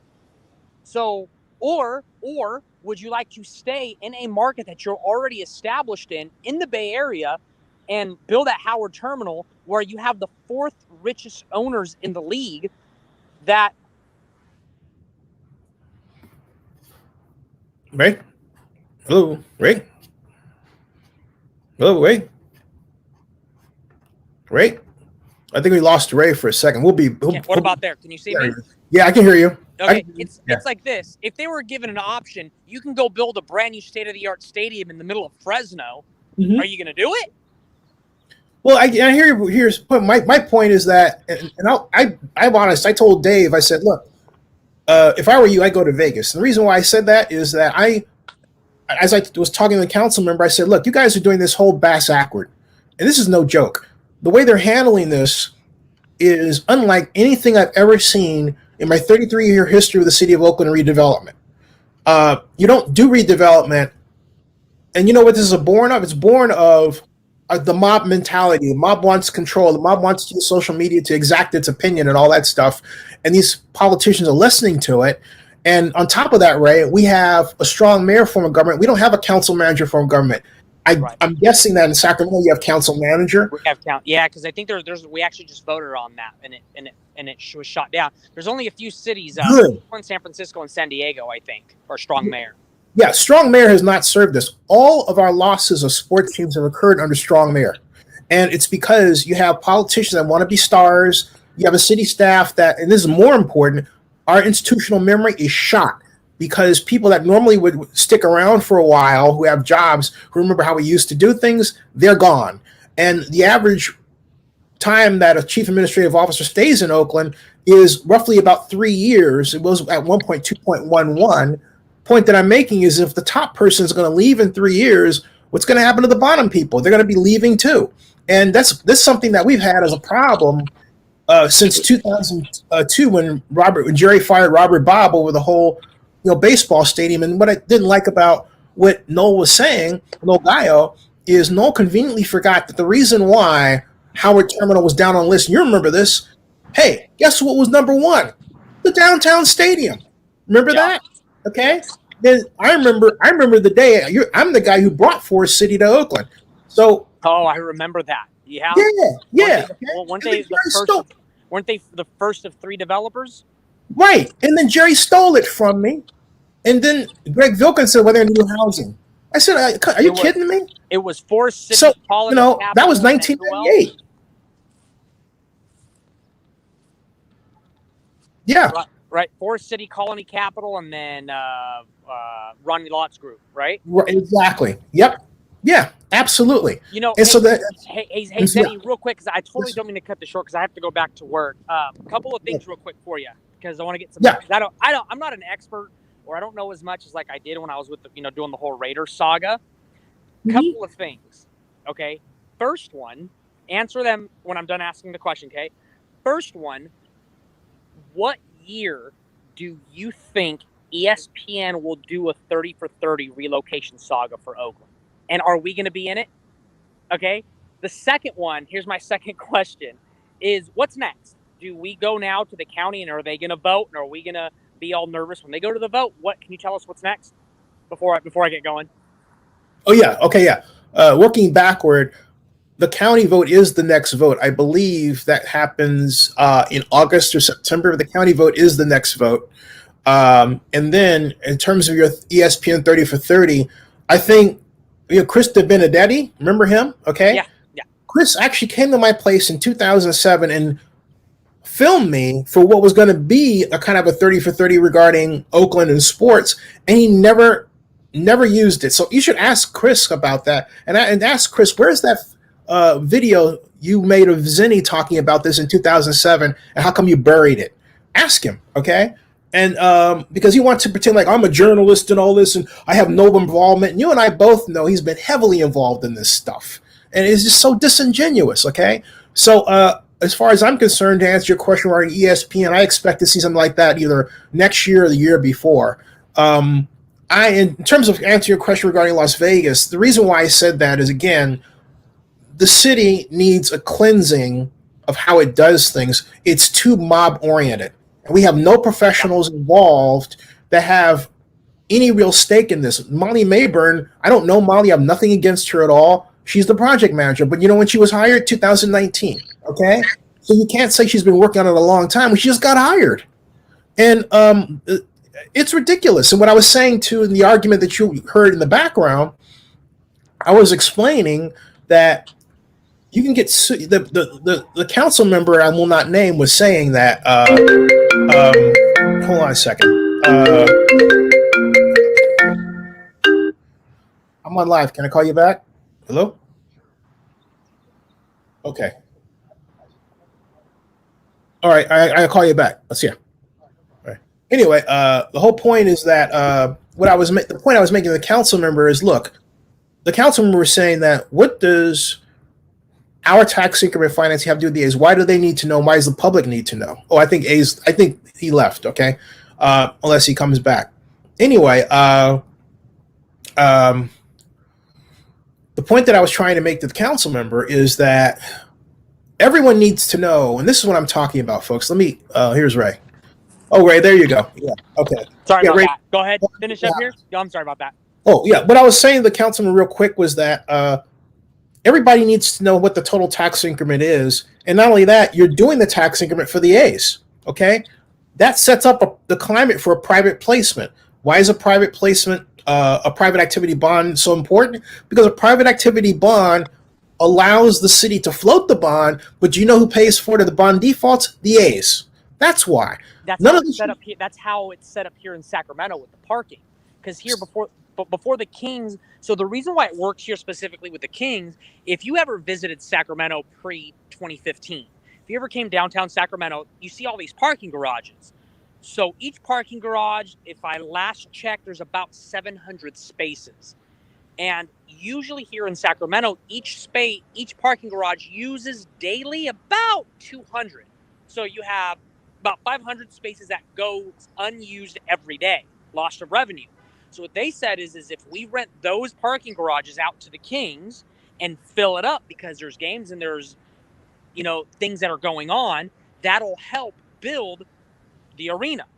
And whatever money, if there's ever a loss, like let's say they expect 700 people to show up, but for some reason in a year they average 300, the Kings are responsible for that, right? That's their backup. Now, let's relate this to Las Vegas. Let's just say, I'm just going to use a figure here. Let's say every year, 1 million people come to Las Vegas every year. And with the new taxes for the hotel, they expect 5 million people to come, okay? But what if in Las Vegas, for some reason, for a few years, only 2 million people come? You're a loss of that.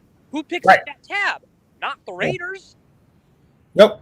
No, not at all. But I'm saying that, look, it's easier to do something in Las Vegas than here because, for one thing, they don't have the same structure of government we do, A. B, a lot of what they do is governed by the state. And C, to be honest with you, from an emotional standpoint, they really want to get something done.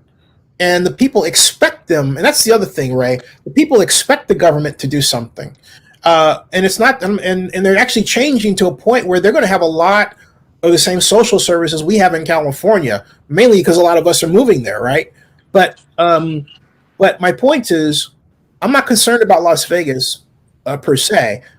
I'm concerned about Oakland and how we've lost our ability.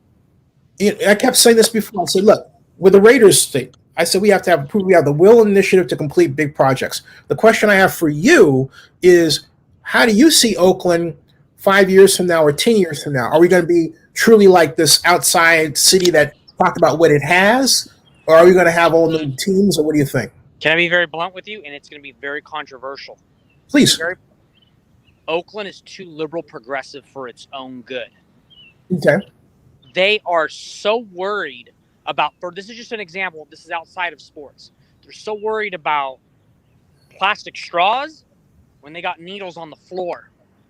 They're so worried about, housing when you have all this red tape preventing houses being built. When you have, look, let me put it to you this way. Okay, I work at the state capitol. I help write legislative bills, right? There's only been one ruling class. You know my buddy Gavin. Yeah. So there's only been one ruling political class and one ideology for the last 80 plus years in Oakland. Something has to change, and people need to be kept honest. I'll give you an example. You know who's being kind of kept honest right now as a whole state? The city of Texas. Texas has always been red. They have been. But there's some blue going over there. Yeah. That's kind of okay in a sense, because Republicans there, and I'm one, they're being kept honest. That's just, you know what I mean? They're not going so far right. They're being kept honest. And I'm not saying that Oakland needs Republicans. I'm saying that Oakland needs more moderates, more classical liberals that are a little bit more fiscally conservative. So I'll ask you this before I got to get going. How many council members are business owners on city council? That's what I'm getting. That's none. And that's why we have the problem. And I think the problem is that we don't have a bureaucratic professional class that understands how to do these things. They're more trying to keep the council happy than anything else. We didn't have that before in the mayor. We're so politically top heavy that it's really wrecked our ability to have the will and the initiative to complete big projects. We don't have a large convention center, Ray. No. We don't have a large scale event center. And you know what? Everyone's yelling about baseball, but no one has realized, hey, look, you can have all kinds of events at that ballpark, not just baseball. That's you can exactly have right. hundreds of events. And the city staff, because they don't know, didn't make this point. And Dave could have helped them with it because, but look, this is his first rodeo in terms of big project. Let's be honest, all right? Nothing against Dave, but it's true. So you've got the blind. I've said it before, and I don't mean to insult anybody, but it's true. You got the blind leading the blind, all right? And this is what we're getting. And then you have the public screaming because they don't understand. You have people who never read legislation on this project.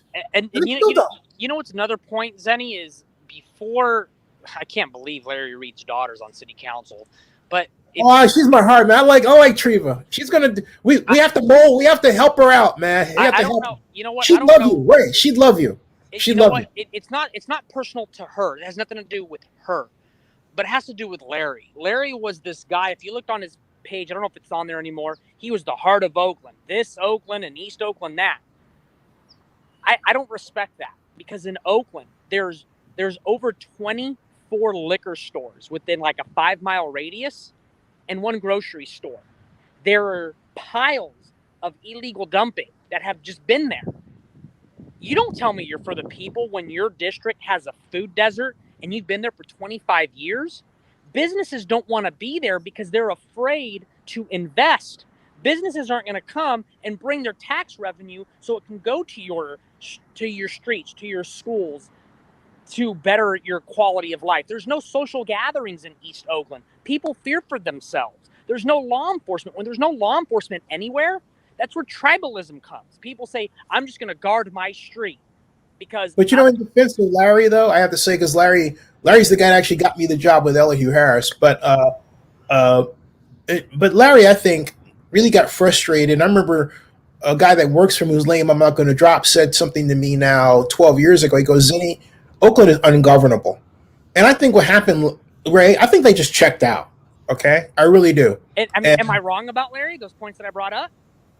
I think to a degree, yeah, because I know Larry has tried. And, Larry might have his issue with me, but I always love Larry as a person. And, that's just the way it is. And I think he's always been nice to my parents. You know, this isn't personal, right? Because when we're talking about just results, what you see in the city. It could be Joe Schmo or Maria, Bob, or whatever, right? Right.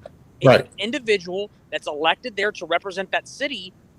His city. But Larry, before Larry once says it's on video. Larry says, "Ask your god sister." Okay. All right. Okay. Hey, hey, real quick, because I do have to get going back for my lunch break. So there's public comment right now. There's no point for me calling in because the vote's already passed, I'm assuming. Yeah, the vote's done. You saw it, right? I thought I saw it. Yeah. I just want to double check because Boss told me to call in. And then the next vote, did you have a date for the county? I'll get one for you and I'll broadcast it. Okay. And then let's say after that vote, what happens after that vote? Well, what we're looking at is December 6th. least at this point, date for the vote on the real document that matters, which is called the Due Diligence and Development Agreement, or DDA. Okay, the DDA is I'm writing this down. Due diligence, and I misspelled diligence. Development agreement, but in the interest of time, I'm not going to go back and correct it. But I wanted to pop up here. Yeah, that's it. The due diligence. Again, folks, I misspelled diligence, so forgive me. Due diligence and development agreement. That's the document that really matters, because when you get a vote on that, then everybody is bound. Okay. Yeah. The city is bound. The A's are bound. The county is bound. That's something that the Raiders never have, ever.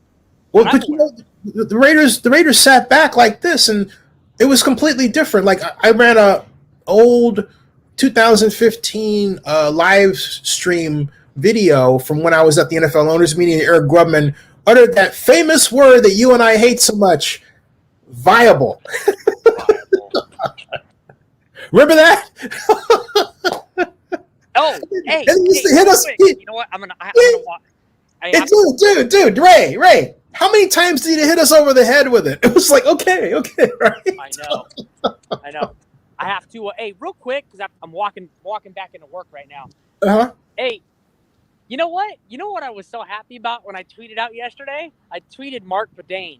Good riddance, you coward. I'm glad you're gone. Oh man, I can't say anything bad about Mark. I just can't. You know what? Did you know that? You know when the Raiders got approved in Arizona for the vote, I crossed him in the hallway and I literally almost spit in his face. Then I said, nah. You know what? I'm not going to get arrested. So I said, you're a coward. And then I went up the elevator. Oh no, I didn't. I never have, and I never will do that. I didn't, because you know what? I just didn't want my name to be everywhere. I almost spit in his face, but I did not. Well, let me put it this way: Zenny 62 Media is now a Delaware C Corp, which I own 60%, and a large part of the reason I've gotten this far is the NFL. So, you know, what good is it for me? Yeah. To blow relationships like that? It's not. No, I know, but I'm just saying, me as a fan, when I was a fan and I was at that meeting with the final vote, man, I wanted to choke him so bad. I can't stand him. I think Mark, at the end of the day, did what he thought was best for the Raiders and what he thought. I'm not saying, look, if I were running the Raiders, I would have had you involved as the person that marshals us, because you have a deep history as Dr. Death. I felt that was disrespected tremendously. What they should have done was what they did with Godfather Grizz. They made Godfather an offer to come to Vegas. He turned them down. And so that didn't happen. I think the sad part about this is a lot of great people have been involved in Oakland. Yourself, Scott McKibben, Andy Dolich. A lot of these folks don't talk to each other. And it's for the smallest reasons, right? But I like Mark. Mark and I were both Cal Bears guys. Here's the thing. I don't agree with everything he does, but I like him as a person, all right? You can have a friend and not agree with everything that they do. Now, was that hard? Like voted in Las Vegas? Of course it was hard. But I made a decision right then and there. I said, you know what? You know who told me this was Elihu Harris when I worked for him. He said, Zenny, take those brains. Hear me out. He says, take those brains and work on them for yourself, because nobody in Oakland cares. Yeah. He said it to me in 1998. Yeah, that tells you all you need to know about Oakland, okay? Yeah, you know what? I want to say this, though, before I sign off, is, Oakland meant a lot to me. I think it built me as Dr. Death. Yeah. There's a lot, I have such an affinity for Oakland and the culture and the people, and everything that embodies Oakland is a lot of it's my story, right? It's very much my story. Zenny, you and I, we've had our disagreements, we've had our agreements. There's people that we've gotten along with. There's people. I love you like a brother. What's that? I love you like a brother. Oh yeah, me too. Right. And I mean, but if you look back at that story, it's so nostalgic, and unfortunately, I think there's some people in the chat, maybe they don't they didn't have the ability to experience what we did because maybe they're rooting from us from another city, which is cool, you know. But there are some people who are able to come and step in our Oakland world and see the dynamics and what we were doing. And man, it was so fun. You know, Oakland, it's like somebody once told me, there's a little bit of Oakland in everybody. Yeah, there is. No, and this, you know? And look, hey, me as a Catholic conservative kid that grew up in the suburbs here in Sacramento, going to Oakland allowed me to become that something different, that counterculture. It gave me that, right? And in the meantime, I got to see beautiful people that I completely disagreed with, but loved them. It was awesome. Can't speak more highly of it. You know, and so that's why when you invited me on, I go, I'm going to step back in my shoes, in my virtual Dr. Death shoes, and come back and chat with people. And, you know, I miss Oakland. You know, it built me, and I think in the next 2 to 4 years, I'll probably be running for public office at some point, you know. Hey, Ray, I got something for you. Check this out. This is you, buddy. Yeah, man. This is you, buddy. Mark Davis, you made a comment to Vinny Bonsignor of the LA Daily News on Sunday that you have bought land in Carson and you're ready to go. My question to you is are you willing to buy land in Oakland or do you want it for free?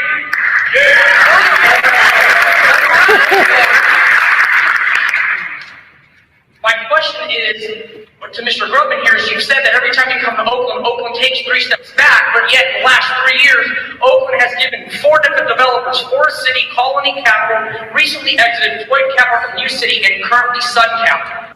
Mr. Mark Davis, when are you going to offer your stadium, your proposal, your developers, when your mayor and your counterparts, Warriors, Tigers, and Giants to take the initiative and the leadership to get their stadium deal done? When I want a house built, I don't ask the city of Oakland to give me a check. Now, my other question is you say that you know what you don't know. You brought up Reggie McKenzie. It might be the same thing with the stadium. You hire Carmen Policy. Who are you going to bring here in Oakland to be the face of building your franchise at that experience? I like this part. Watch. You have 40,000 season ticket holders and you had more than when you came back and even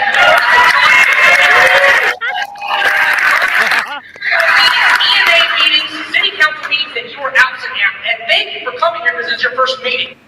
We deserve better, Mr. Davis. And first and foremost, I want to say thank you for being of the 3 owners saying you want to stay here and actually showing up here from us.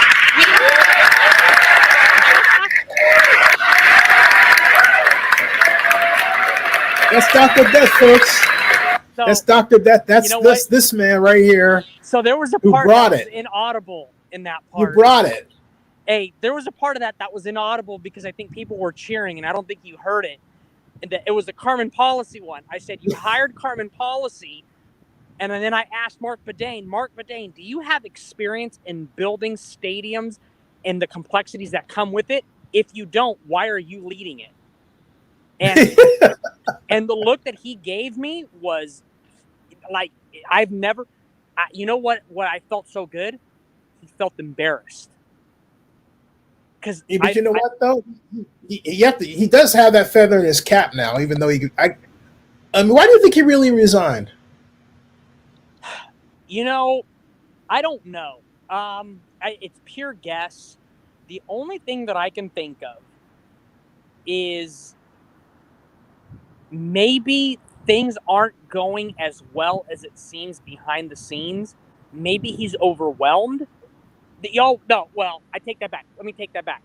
You know what my initial reaction is? Mark's getting ready to sell, and that new person wants their new person in there, and he's going to sell in 2 to 3 years. That's my total guess game. But going back to that thing, I had so much pleasure calling out Mark Davis at that thing.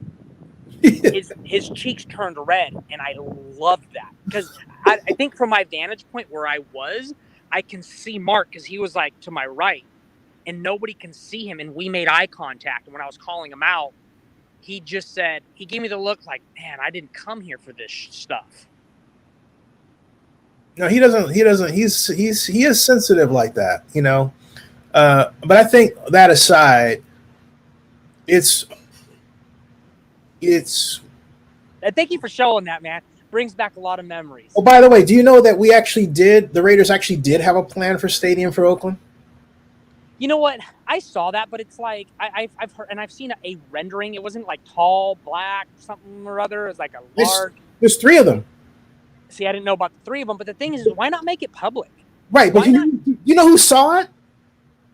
Nate Miley saw it. He told me September of 2016, he was at the Raider office. He saw the rendering. I asked him to describe it. He said it was like Seattle's. And then I found it in 2018 is by Me's Architect. Yeah. Me's on Twitter, and then the dude says, well, that wasn't for the Raiders. It was for the Raiders. Yeah, see, my thing is this. This is what I don't understand, right? Over the last 2 years, you saw the rooted in Oakland signs, right, by the A's, and you can get off of BART, and it was these picturesque, majestic stadium or ballparks, right? Oh, Ray, real quick, hold on a second. Hey, folks, the vote happened. The only two no votes were Gallo, excuse me, and then Carol Fife was the abstention. Everybody else voted for it. So someone wrote, can't wait for the vote tonight. The vote already happened. Okay, go ahead, Ray. Yeah, no, but what I'm saying, though, is like for the last 3 to 4 years, the A's have had their rooted in Oakland campaigns. It was their PR campaign, right? Where you get off of BART. And at the very first reaction, it's like, oh, that's cool. Okay, but then after a while, it took about 2 to 3 years, about 2 years, for people to finally say, okay, your sloganeering and your pictures are cool. When are we going to start saying things that are tangible, right? Right. But if you think about it, those 2 years bought the A's time to do whatever they needed to do. And the Raiders never did that because I don't know if they just didn't give a rat's ass. I don't know if because they wanted to stick to the strategy of Oakland, you know, how much of that sloganeering do we hear? Oakland's not doing anything, or Oakland chose the A's over the Raiders. The Raiders stuck with that or relied on that and did next to no PR work. Had the Raiders at the very minimum, just said, this is, I think, what we want our stadium to look like, it would have bought them time. It would have bought them love from people. It would have said, look at the Raiders trying. Yep. They're not real. Like the A's. Okay. You know what bothers me about that, what you're talking about too, is love him as a person, but Ronnie Lott, I feel like he was a straw person developer because he came in, had no previous experience or developer to put on, was put out there, and then the minute it went south, and I've seen Roddy at Super Bowl parties, okay? But my point is, we didn't have a developer that we could really rely on to get it done, that it develops stadiums or anything else. Yeah. And hey, Zen, I love that Ronnie was involved, but Hey, Zen, hey, I totally don't mean to cut you off, but I gotta, hold on. Oh, go ahead. I think. Never mind. No, I was gonna show you. I have to go back into the Capitol right now. It's where I work. I went from, I guess. Hey, say hi to Gavin for me. No joke. Yeah, Gavin's one. I went from He's one of my good death to friends. politician death. So why are you Republican, man? You got to switch parties. Nah, man. Catholic conservative. I've always been fiscally conservative, practicing Catholic. But I'll tell you real quick, you know, in my new role, you know what I really enjoy being in the political scene is I enjoy talking to people across every aisle because it keeps me honest. And, you know, I do a lot of grassroots organizing here in Sacramento, and I do a lot of Republican stuff. But, you know, there's a lot of Republicans I don't agree with, respectfully. But it gives me an opportunity to actually talk to people and take the politics out of the politics. You know, because I did a lot of the community organizing in Oakland as Dr. Death, right? Yeah. You know, so that's what I enjoy. I guess I'm that political weirdo where, hey, if you want to sit back and chat policy and where we can have a discourse, I enjoy stuff like that. Hey, I'll tell you what, Zenny 62 Media Incorporated takes, we have clients on both sides of the aisle. Reputation management, you come to us, man. We're the best. Thanks, man. I appreciate that. You know what? Hey, if you find a client, you get 20% of the retainer. Okay, cool. Thanks, man. I appreciate that. You know what? I like, you know, I used to do a Dr. Death podcast. I'm going to start doing my political podcast, you know, and doing stuff about the recall and stuff like that. So that's what I'm doing now, in case anybody really cares what's Dr. Death doing now. You know what I mean? Are you working on the recall? I'm not working specifically on the recall, but I do know people that are. And I helped gather the signatures. I'm doing some canvassing, some ballot harvesting for the recall. I'm the vice chairman to the YOLO Republican Party over here. What's the YOLO Republican Party? So that's sorry. Yolo County, West Okay. Sac, Davis, Woodland. Because you know how there's, I don't know if you know this, but there's like central committees, Democrat and Republican. Yeah. You know, so that's what I do. I get involved with all the local candidates for Assembly, Congress, and stuff like that, governor's race and stuff like that, you know. But and here's the thing, too, before I go, anybody who's listening, if you guys are ever politically inclined, Republican or Democrat, doesn't matter what you are, get involved with your central committee, because that's where you understand your community, school boards and all that stuff. Yep. Well said, Ray. Cool. Well hey, Zenny, thanks so much for having me. Really appreciate it. God bless you, man. Good to see you. God bless. Thank you. All right, man. See you. Ray, that's the legendary Dr. Death and longtime friend, firebrand, raider, promoter, everything else. For those of you who don't know, the vote happened, and I will go back to you so that you can see, who voted what, so that I'm going to leave it up there for you to put in your memory, okay? And keep in mind of that happened the way that it did in terms of yes votes and no votes and all this sort of thing. But it passed, and the conversation continues. I have a call out to Dave Cavall, as I'm sure every other media person does, regarding this. But basically, I will just say that the vote passed. It was a yes, 6 yes, 1 no, 1 abstention. Okay, and so that is all 6 council members yes, 1 no, that's Noel Guile, 1 abstention, that's Carol Fife of District 3. Noel Guile's District 5. All right, so that's how it lays out. 6 yes, 1 no, 1 abstention. All right, and now right now the current council meeting is going on, and I am trying to see if I can nail down an interview with. I know that there were comments that were. Let me share with you what I got in the mail regarding the comments from the city of Oakland. I'm going to see if Dave has or Carolyn has a press release that they're sending from the A's. I would say hi. I'm writing this. Do you have a press statement, Zenny?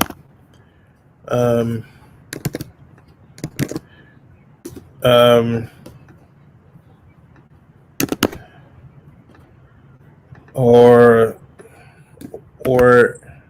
is it on Twitter? I will check.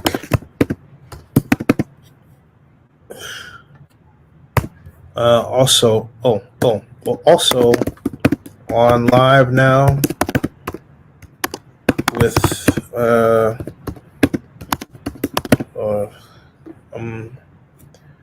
concurrently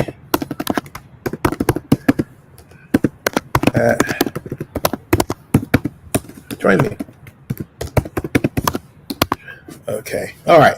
So once again, put out a request there, and let me see what what Twitter has said here. One thing I don't like about Twitter, I don't particularly like it. That's Jack's page, all right, and bully for him.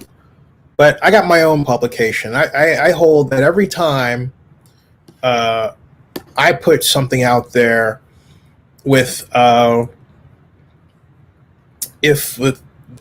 his site, that's money for him. Okay, that's money for him, and so I'm not into giving money to Jack Dorsey when I can make money for my own publication. All right. Anyway, let me see if Dave has not issued a tweet.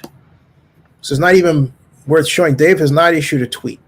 So I'm looking for some kind of response. Dave has not issued a tweet. I will try. Let's see here. Maybe I'll try for my corporate account. Maybe I've got something there regarding what's happening there. I don't know that I have anything. No, I don't have anything. Nothing. All right. Yeah. So, at any rate, yeah. So anyway, there. On one moment, let's see here. So Dave isn't happy. Yeah, that much I know. He doesn't. Right? He doesn't happy. He's not happy. Hold on a second. Someone called voicemail here. I don't know what you're talking about here. Edit. What? Please check. I don't even know who that is. Okay, fine.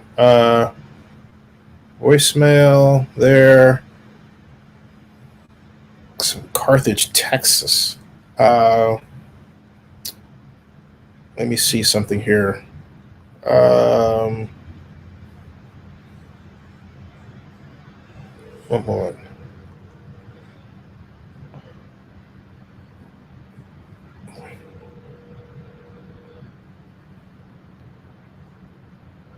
Oh, you're driving. Okay.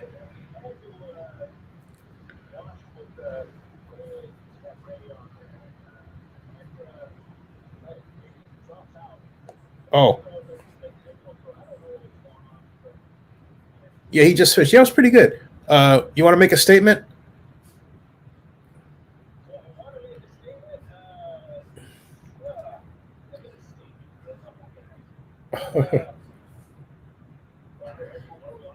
Yeah, I'll put you on live. Hold on. This is Richard Hake, who's our vlogger. He's covered the A's for us. Let me turn this up so you can hear him. Richard? Hey, Zeddy? Yeah, go for it. What do you think about this? I don't know what to think, honestly. I kind of expected what happened to happen. It wasn't the term sheet that the A's wanted. Where we go from here, I don't know. I'm waiting to see what Dave Campbell says. I don't know if you've reached out to him. I have. But what happens from here is, I guess, is the more important issue. Do we keep negotiating, or do they walk away? You know, that's. I don't think they'll walk. I think they'll continue to hammer something out, but I'm going to go out on a limb and say that the A's aren't happy with what happened. Well, no, they aren't, and little has changed. And not only that, they were presented with a resolution that then they were asked to, hey, give a thumbs up on. And the first time they're hearing about it, according to what Dave said, is during the meeting. Which, but again, it just continues the giant swath of errors in this routine that have come from the staff level, and they're driven by an over-politicized process. Horrible. The over-politicizing is definitely something that I've noticed and irked the crap out of me, honestly. Mm-hmm. Just because I've seen it firsthand with my own stuff, where there's always, what are you going to give us? What are you going to give us? I'm like, well, if I keep giving everybody everything, what am I going to have? Why would I want to do business? Why would I want to do anything here? It's unfortunate. And then, I feel for all these other groups, Chinatown and, the people in West Oakland and East Oakland who feel like they're getting squeezed and everything. but there also has to be some sort of a balance, and there has to be a point where you have to say no more. Mm-hmm. You know, I worry about the not just Oakland sports, but just in general what no team in Oakland means, because it doesn't mean that Oakland still can't move forward, but I do believe it makes it more difficult to move forward because this is a very public and publicized deal. I mean, this is getting reported across the country. You know, Oakland already has a bad look when it comes to its own public image in the media and stuff. Everybody just thinks it's just pardon my French, a shithole, and in some ways it is.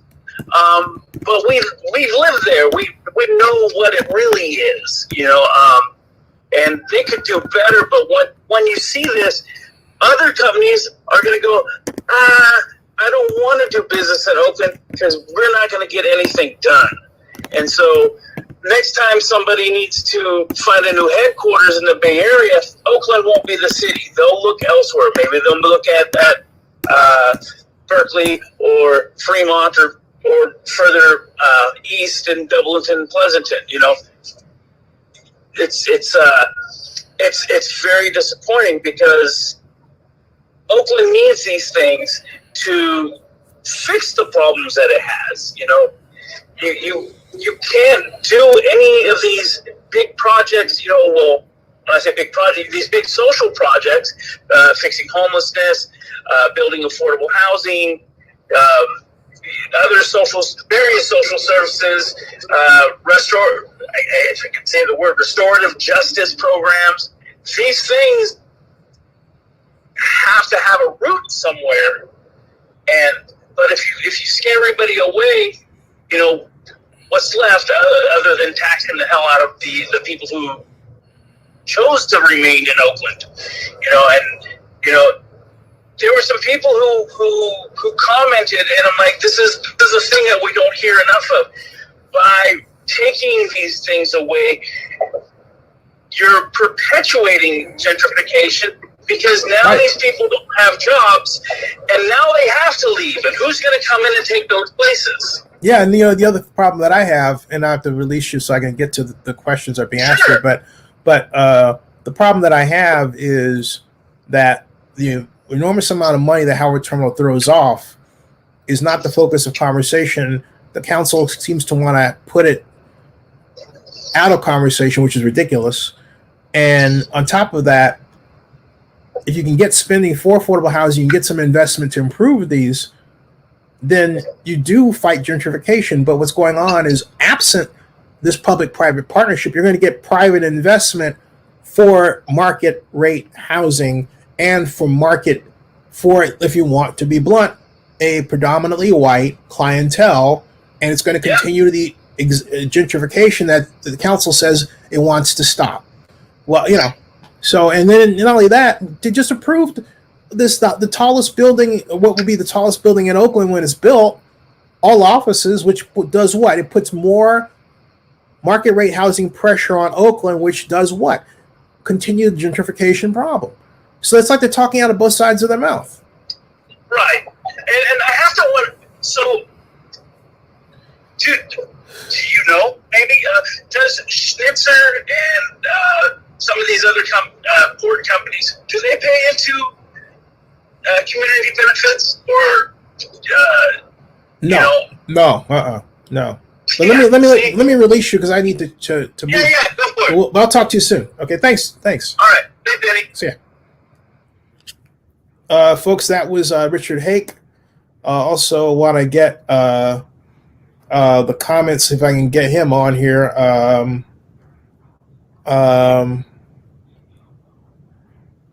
Let's see here.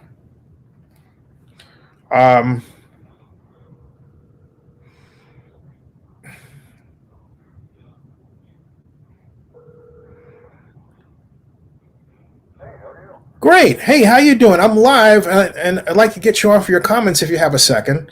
Okay, you want me to send you a link and do it? Okay, cool. Hold on a second. Look, like Folks, this is Mike Jacobs, who represents the longshoreman of the Waterfront. So I'm sending him an invite link right now by text. I'll text it to you, Mike. Hold on a second. In fact, let me hang up and text it to you, okay? All right. So anyway, this is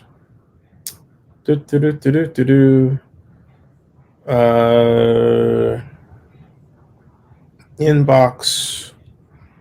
Where is this? That's mailbox. Sent. Trying to get. Let me try this another way. Okay, this one.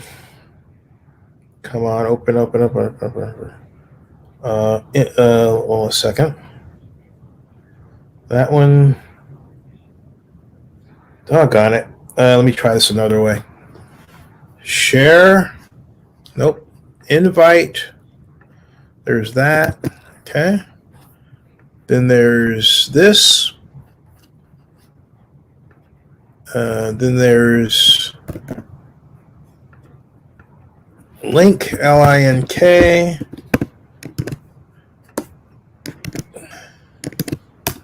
Then there.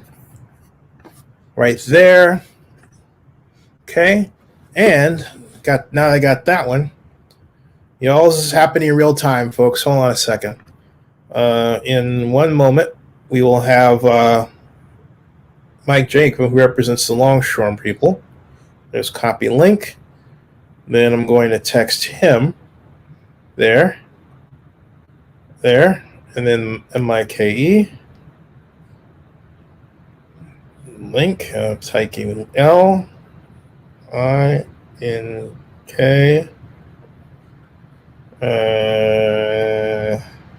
Paste. All right. Done.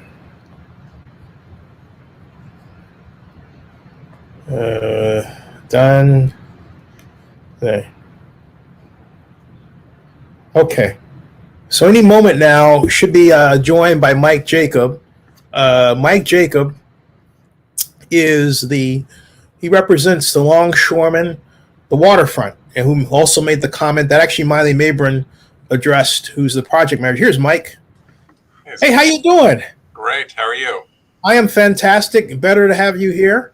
What do you think about what happened today?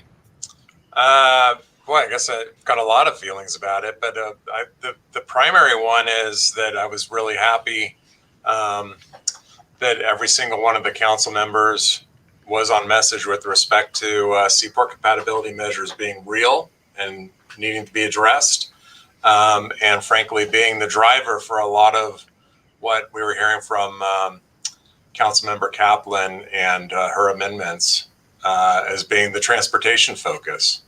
I mean, that's just undeniable. Huge components of what needs to happen still are, how do you identify the components of the infrastructure that need to be paid for and who's paying for them? I mean, that's just undeniable. So I think that they took that straight on, and all that is a good thing. I mean, some of the takeaway I think for the city is that's a little bit unfortunate is it seems like they were kind of bidding against themselves a little bit. And they shouldn't have been doing that. I mean, they could have put the ball back in the A's court and said, if you don't like this, show us another middle pathway besides just coming in and saying, we'll give you an out on all the offsite improvements. And I think Councilmember Kalb kind of hit it straight on the head. He said, if you have mitigation measures that are due to your project, you got to pay for them. That doesn't mean that there aren't creative ways to finance those things. And I know that that's one of the things that you've been talking about really directly with people for a long time. But that's, aside, I think, from the fact that you've got issues and you need to deal with the issues. So I don't know. And then I guess if there's a political takeaway, it's if you're the A's and you just spent all this time building up your base talking about why July 20th was really important, what the hell just happened? You had like 5 fans call in, which is really expensive in terms of the amount of money they spent on July 20th in terms of all the ads and all that stuff. And then I think the other big takeaway is their labor support actually turned out to be not what they anticipated. You know, when you hear the head of the Central Labor Council say, we want a yes vote on this, when the head of the A's is sitting there saying, this doesn't work for us, you've lost a little bit of your cover. Hey, help me out. The county's the next meeting, right? You know, that's a good question. I don't know. When is the next meeting? I mean, they go on summer break, right? Yeah, I thought it was August, September, something like September. Yeah, it's September, Mike, because I remember that Nate was saying we're going to be carried into September because the county is doing its own due diligence. Yeah. What bothers me, and maybe you can talk me down from the ledge about this whole thing, because I continue to believe, and I understand you guys don't want the stadium there and all that, but you know, we have the sea level rise issue we've talked about. But my big issue, overarching, is that, and I had a big argument with the councilman I'm not going to name as the hearing was going on. I was calling, and I was pretty much in tears. And I just said, look, you know, why don't you focus on how much money is available from TIF? And, you know, we started doing, or she started doing, I'll say he or she or whatever, says, well, it's the IDL here. And I said, no, look, you got one increment source. Forget all that. You know what that tells me? It tells me they don't understand the project. I said, all you have to do is shoot for a target base year assessed value of $2 billion. At that, at 4% rate of growth, you know, $1.6 billion, unless, of course, you negotiate with tax agencies, you're looking at $2.6 billion, okay? And, you know, you can go and give Dave and company the $350 million, you know, buyback, and you're good. You're looking at least, you're looking at an $800 million bond issue total. And you're looking at about over $500 million to play with. You can use that for maritime concerns. You see what I'm getting at? It makes me cry, man. Yeah. It's like I feel like I'm watching the zoo, and I'm watching these zoo animals fight each other, and I'm trying to get them to stop, and I just like, you know, beating on the window like because they're killing each other, and they won't listen. And then, like, he's saying to me, or I keep saying regardless, the councilman is saying to me, well, we took that up in the community, in the funding conference. They didn't have a funding conference because I said, the first thing I said was, well, tell me what the bond structure is going to be. Nothing. Tell me how much, you know, the increment revenue is going to be. Nothing. They didn't have a funding conference. I mean, and these are people who are so junior level, they don't know that they don't know that they don't know, because the staff is telling them one thing, and it's the blind leading the blind. I think you're back to the same problem that we talked about a couple of weeks ago, which is if you're looking at this from a funding capacity issue, you're doing it the wrong way. You're not looking at what is it that you're paying for. Yeah. And that's our fundamental disconnect on this too. I mean, it's and that's why I said I think the biggest takeaway for us is it's a good win on the opponent's side, because I mean, essentially what we've been asking for is them to say no, but if they aren't saying no, to tell the A's to come to the table and be realistic and talk about transportation infrastructure. I want to get something out of the way, because Eric Sterling said, does any white talk to this guy? He's against the Ballpark. 2 reasons. A, is my friend. B, I'll tell you, Mike isn't against a good deal. Tell me if I'm wrong, right? Yeah, I think we're at this place where we're gonna and you saw it in this meeting too. I mean, there are just philosophical issues with where to go for this type of infrastructure versus that type of infrastructure, this use versus that use, and reasonable people are going to disagree, and obviously we disagree with where this goes. But if it's going to go forward, it needs a framework, and the framework has to work for people if you're going to achieve the policy goals. And the policy goal that we're hearing from the city, and frankly that we hear from the port, and we get lip service from on the A's, is we want to be able to make this a deal that works for everybody. And we want it to be a win-win. And so it puts everyone in that position. I mean, we're going to win or lose on the question of the land use, but we're not going to lose on our side on the question of, do the A's have to mitigate impacts to us? So I think that's what I'm saying in the context of this. And I'm glad we're having that conversation because it's one that needed to be happening. And that was the thing that we've been most frustrated about with the positioning from the A's. It wasn't, how do we make your problem go away?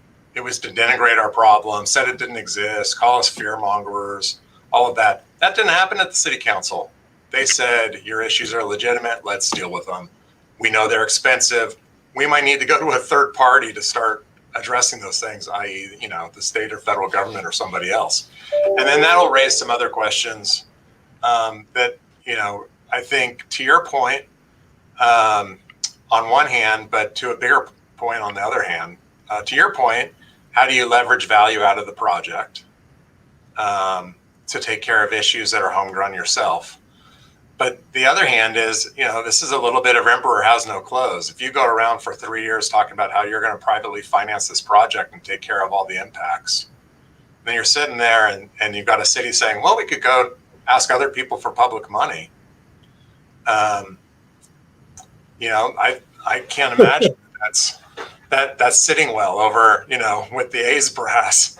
Now I got to deal with the city council and the state legislature and Congress for this project.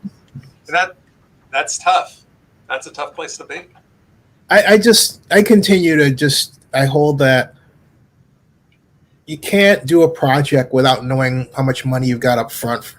And like people keep asking me about the state, like, $280 million is like a big difference. And yeah, it makes a difference. But first of all, you're staring at a potential $2.6 billion if you negotiate with taxing agencies from tax increment financing. And if you can't figure out what to do with that money, then as far as I'm concerned, the city needs to bounce everybody in charge. I don't care what seat they sit in. I don't care how good a friend they are to me. The bottom line is this is malpractice. And I will go to my grave saying that, which I hope comes way in the future. But I really am tearfully sad that our city does not understand how to do big development projects. And this has become way over politicized in a way that, and I like your comment about this as a way of shutting myself up. But I don't believe we would have been in this situation with a council manager form of government. What say you? I think that's almost inevitably true.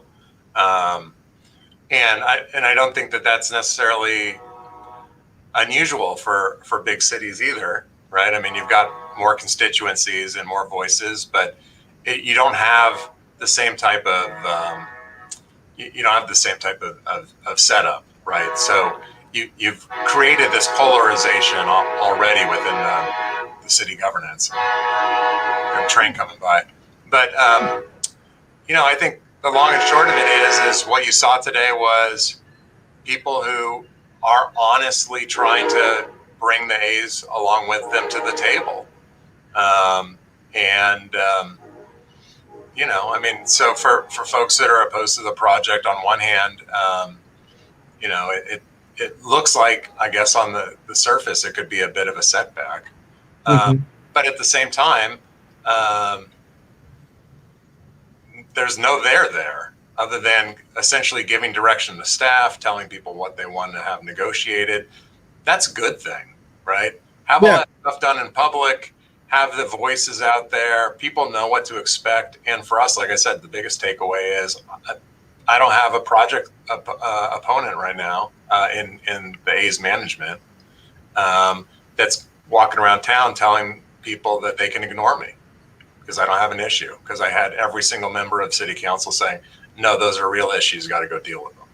Yeah. So I take that as a win. Yeah, definitely. You guys are in court against the A's right now, right? We are. How's that going? There's a Court of Appeal hearing. So the question that we brought up was what type of review process is going to be applied to the environmental document. And the question is whether or not they missed a date for their certification or not. So we were in Alameda County Superior Court. At the beginning of the year, they ruled against us and we appealed. And the hearing on that court case is going to be August 3rd at the Court of Appeal. What's the name of that case? What's the case? Who's the judge on that? Well, it's a 3-judge panel at the Court of Appeal. Mm-hmm. The Alameda County Superior Court judge was Judge Wise. She's one of 3 different CEQA judges that they have. Well, CEQA is California Environmental Quality Act, just FYI. Yeah. And so we're, all the briefing is done on that case. We asked for expedited appellate review. So did the state and the city. Everyone agreed that this should be heard on a tight timetable. And so we're looking forward to having that hearing and getting a decision soon. That won't impact the substance of the EIR in any appreciable way, but it will impact, the access to it, the review of that, and the timeline. So in the ideal world for us, obviously we would want the Court of Appeal to come back and say that the certification deadline had been missed, and obviously for an ideal situation for the A's, they want to make sure that that certification stays in place. Hey, can you tell my viewers, because John Mark said what? A lot of viewers are not aware that you're in court against the A's. Can you tell them what what's going on?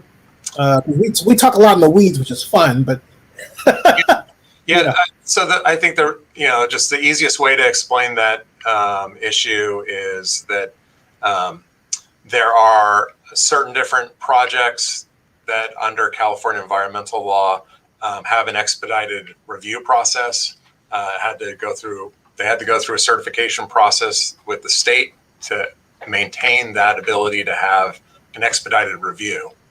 That authority actually sunsetted, which means that there was no authority left after January 1st of 2020, so just over a year and a half ago.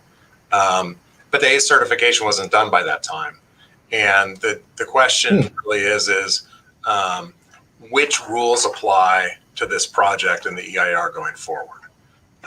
So obviously all the environmental rules in general apply to the project, but what project timelines are going to deal with the supervision of the environmental review? So I don't know. I mean, there's a lot of details to it, but in short, it's basically, can you move faster through the review after the final EIR is certified if there's litigation, or does it move at the normal pace? Is basically the question. And so it is relatively peripheral to most of the substantive questions, because theoretically, if you had a perfect EIR, there'd be nothing to challenge, and this question would be moot. How much of this could be satisfied or done better if there was a better EIR to begin with and the city really worked with the athletics? Because a lot of this has been the athletics structuring this vision and the city not structuring its own vision. What about that? It's tough. So for environmental review, technically the client and the owner of the document is the public agency, and the city is the lead agency. So for all intents and purposes, it's their decision as to whether or not their environmental documents are adequate or not. You can have a project sponsor that A, pays for everything, B, provides all the experts, and obviously C holds all the risk. But as the lead agency, you're still supposed to be able to turn around and say, nah, I want to do this right, or no, I want to do it better. I don't want it to say that. There's always push and pull on every project like that. And you know that, Zenny. I mean, going back for years, Yeah. what project proponent didn't want their environmental docs to come out faster, or cleaner or cheaper? But you know, that raises the question, I think, of timing. And do you think that it's reasonable to expect a project which is more complex, has more moving parts, and deals with a lot of known environmental issues, including the ones at this site with respect to toxics and things like that? Do you think it's reasonable for that process to move forward than other projects that are simpler, more streamlined, don't have as many moving parts? When do you I'm sorry, go ahead. I was just going to say, I think we all know the answer to that. And the answer is, you know, this one moved faster. That means it's going to have more issues. And it did. So there are 400 comments on the project from all, you know, walks of life, from all kinds of folks. So from folks like ours that were focusing on issues broadly related to adequacy, because we are doing a deep dive into the project, to, you know, just regular one-off interest area folks. And that includes a lot of the environmental community that put in comments. And then other public agencies like when AC Transit and BART and Capitol Corridor put in comments. You know, that's not politically motivated. They have professional staff that are sitting down and they're looking at these documents. They're saying, I think this is adequate. I think this is inadequate. I think, you know, they've addressed my issue here. They haven't addressed it there. But, you know, those comments don't really have an agenda. And then there are a lot of other broader comments, including from BCDC and state lands, that went to the adequacy of the entire document, asking whether or not it was a project level EIR. Are you okay? Oh, okay. Sorry, Mike, go ahead. No, that's okay. Yeah. So I think there's a lot to be unpacked there. But that'll all happen whether or not the Court of Appeal on August 3rd comes back and says the review is expedited or the review isn't expedited. And so that's really the next big date. That's one day before my birthday. Oh, happy birthday! Thank you. Yeah. Couple weeks. A couple weeks. Any chance that you'll be able to talk with the A's between now and then? Yeah, I'm not expecting a phone call, but if we got one, we'd be happy to take it. Honestly, the next couple of things that are happening on seaport compatibility are conversations that are ongoing with the port. They are soliciting more input from commercial stakeholders, and that's a good thing. And so those conversations are really next up for us. Those are the most important components. Mike, I'll let you go and I'll deal with the brethren and all the questions myself. I think one is John Shore. I don't know. He says, why does it matter if the A's missed the EIR deadline? Can you straighten him out? Yeah, sure. I mean, the real question is on that. I think if you're speaking to the certification deadline, is there's only so much authority that's granted for streamlining by the legislature. And you had to be a project that met certain parameters, and you had to get certification for those parameters by the government, and in particular by the Office of Planning and Research, and by the governor by a certain date. So those were either met or they weren't met, and that's the question in the lawsuit. So there you go, John, and that's why. And you should not, for the record, you shouldn't miss any deadlines in development projects. And for those of you watching who claim to be A's fans, I suggest you become fans of stadium development. First, it's a hell of a lot of fun. Second, you discover that there are responsibilities that developers should be aware of, and fans should be aware of, and hold your organization, hold the A's feet to the fire and say, hey, look, have you met your deadlines? Have you taken your vitamins? basically. Have you taken care of what you need to take care of? Have you paid your bills? Those are basics. So we're talking about the basics of life in a sense, right, Mark? Yeah. I think that's a good point, because if the A's had been able to prove to the Air Resources Board that their plan for moving forward on GHGs was acceptable by the deadline, this litigation wouldn't even exist. But they weren't able to do that on time. And so now the question arises, well, does this deadline apply to this project or not? And that's basically what the litigation is asking. Is there any substance to the fact they missed this deadline? And we're arguing that there is. They're arguing that they aren't. We'll get that issue resolved one way or the other.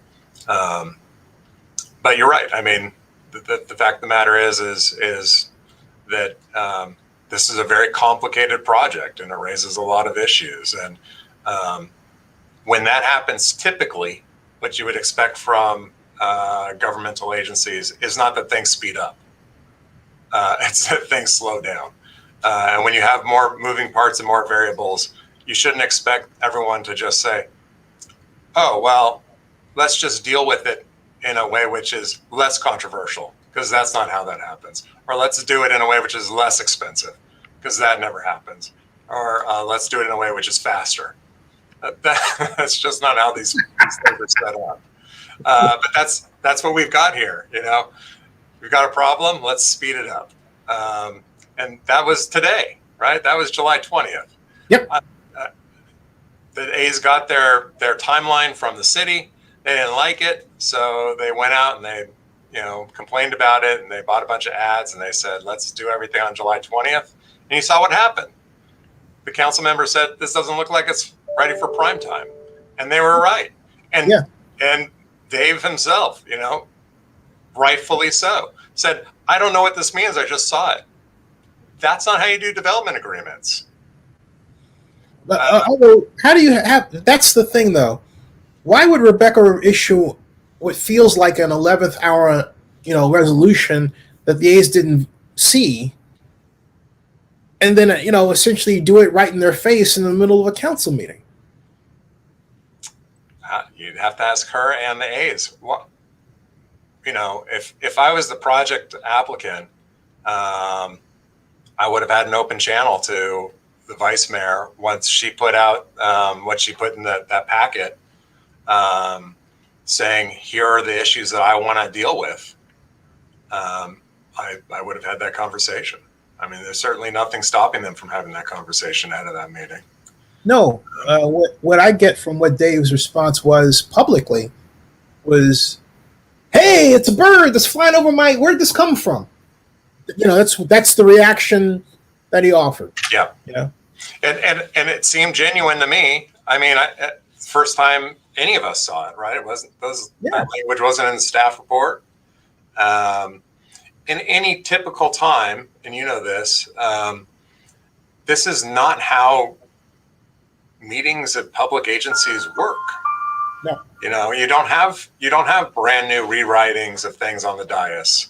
That would not fly. You also don't have actions where there's no public comment on what's being voted on either, because it hasn't been circulated to the public. So, is this a byproduct of COVID? A little bit. Is it a byproduct of the fact that this wasn't actually a real action today? Honestly, it's just a direction to staff. Yeah. Is there any consequence to today's action? Yes. Is there any consequence to today's action? No. I think that's why we're taking it as a win. The biggest consequence for us is, and I got to take this next call, is that what we want to see is people taking our issues seriously. And that's what's most important. I think that's what's happened. I do. Mike, we'll talk to you later. Thanks, Andy. Yeah, see ya. Take care. Yeah, you too. See ya. Okay. So, folks, that was Mike Jacob he was the attorney representing Longshoremen. I am going to break now. It's at 5:06 Eastern, and we'll come back later tonight, and I'll get all your comments. John, I tried to get yours, out of the way because I thought it was really good and cogent. I thank you for that very much. Although Eric issued this, and I have to agree here. Eric writes, no, it's just incompetent in all parts. Texas Rangers built another ballpark right across the street from the other ballpark. So you think those opposed, you got what you wanted, something like that. But I think I understand what you're trying to say. And Eric says, go pop the champagne bottle, Mike. I will tell you behind the scenes. Oh, you're very welcome. I will tell you behind the scenes, okay? And Mike may not like that I'm saying this, but Mike really would like to see a ballpark that includes the maritime component and a dollar figure attached to it, and would expect what he would have liked to have seen like a year ago plus is the city and the athletics, but really the city could do this. Bring the maritime people into the table, into the planning, okay? And then and work them into the process and have an alternative plan that takes an advantage of the tax increment flow for the kind of turning basin redevelopment that the maritime industry wants and other changes. And then also carve out a piece for East Oakland and sea level rise down there and other issues regarding business development, which and business retention, which are really important to East Oakland and Central East Oakland, where Nolgayo is. I think Nolgayo could have been gotten if the plan included, for example, a project area for Fruitvale, okay? Because then you reject it. It's like, hey, you're rejecting this, but this is directly for your area and your people, right? Didn't happen. Bad planning, folks. Bad planning, folks. The city's problems continue. I'll be back later tonight. Subscribe to Zenny62 and bookmark oaklandnewsnow.com. Live long and prosper. We'll see you. Thank you. Thanks, everybody. See ya. Thank you. That ends this broadcast.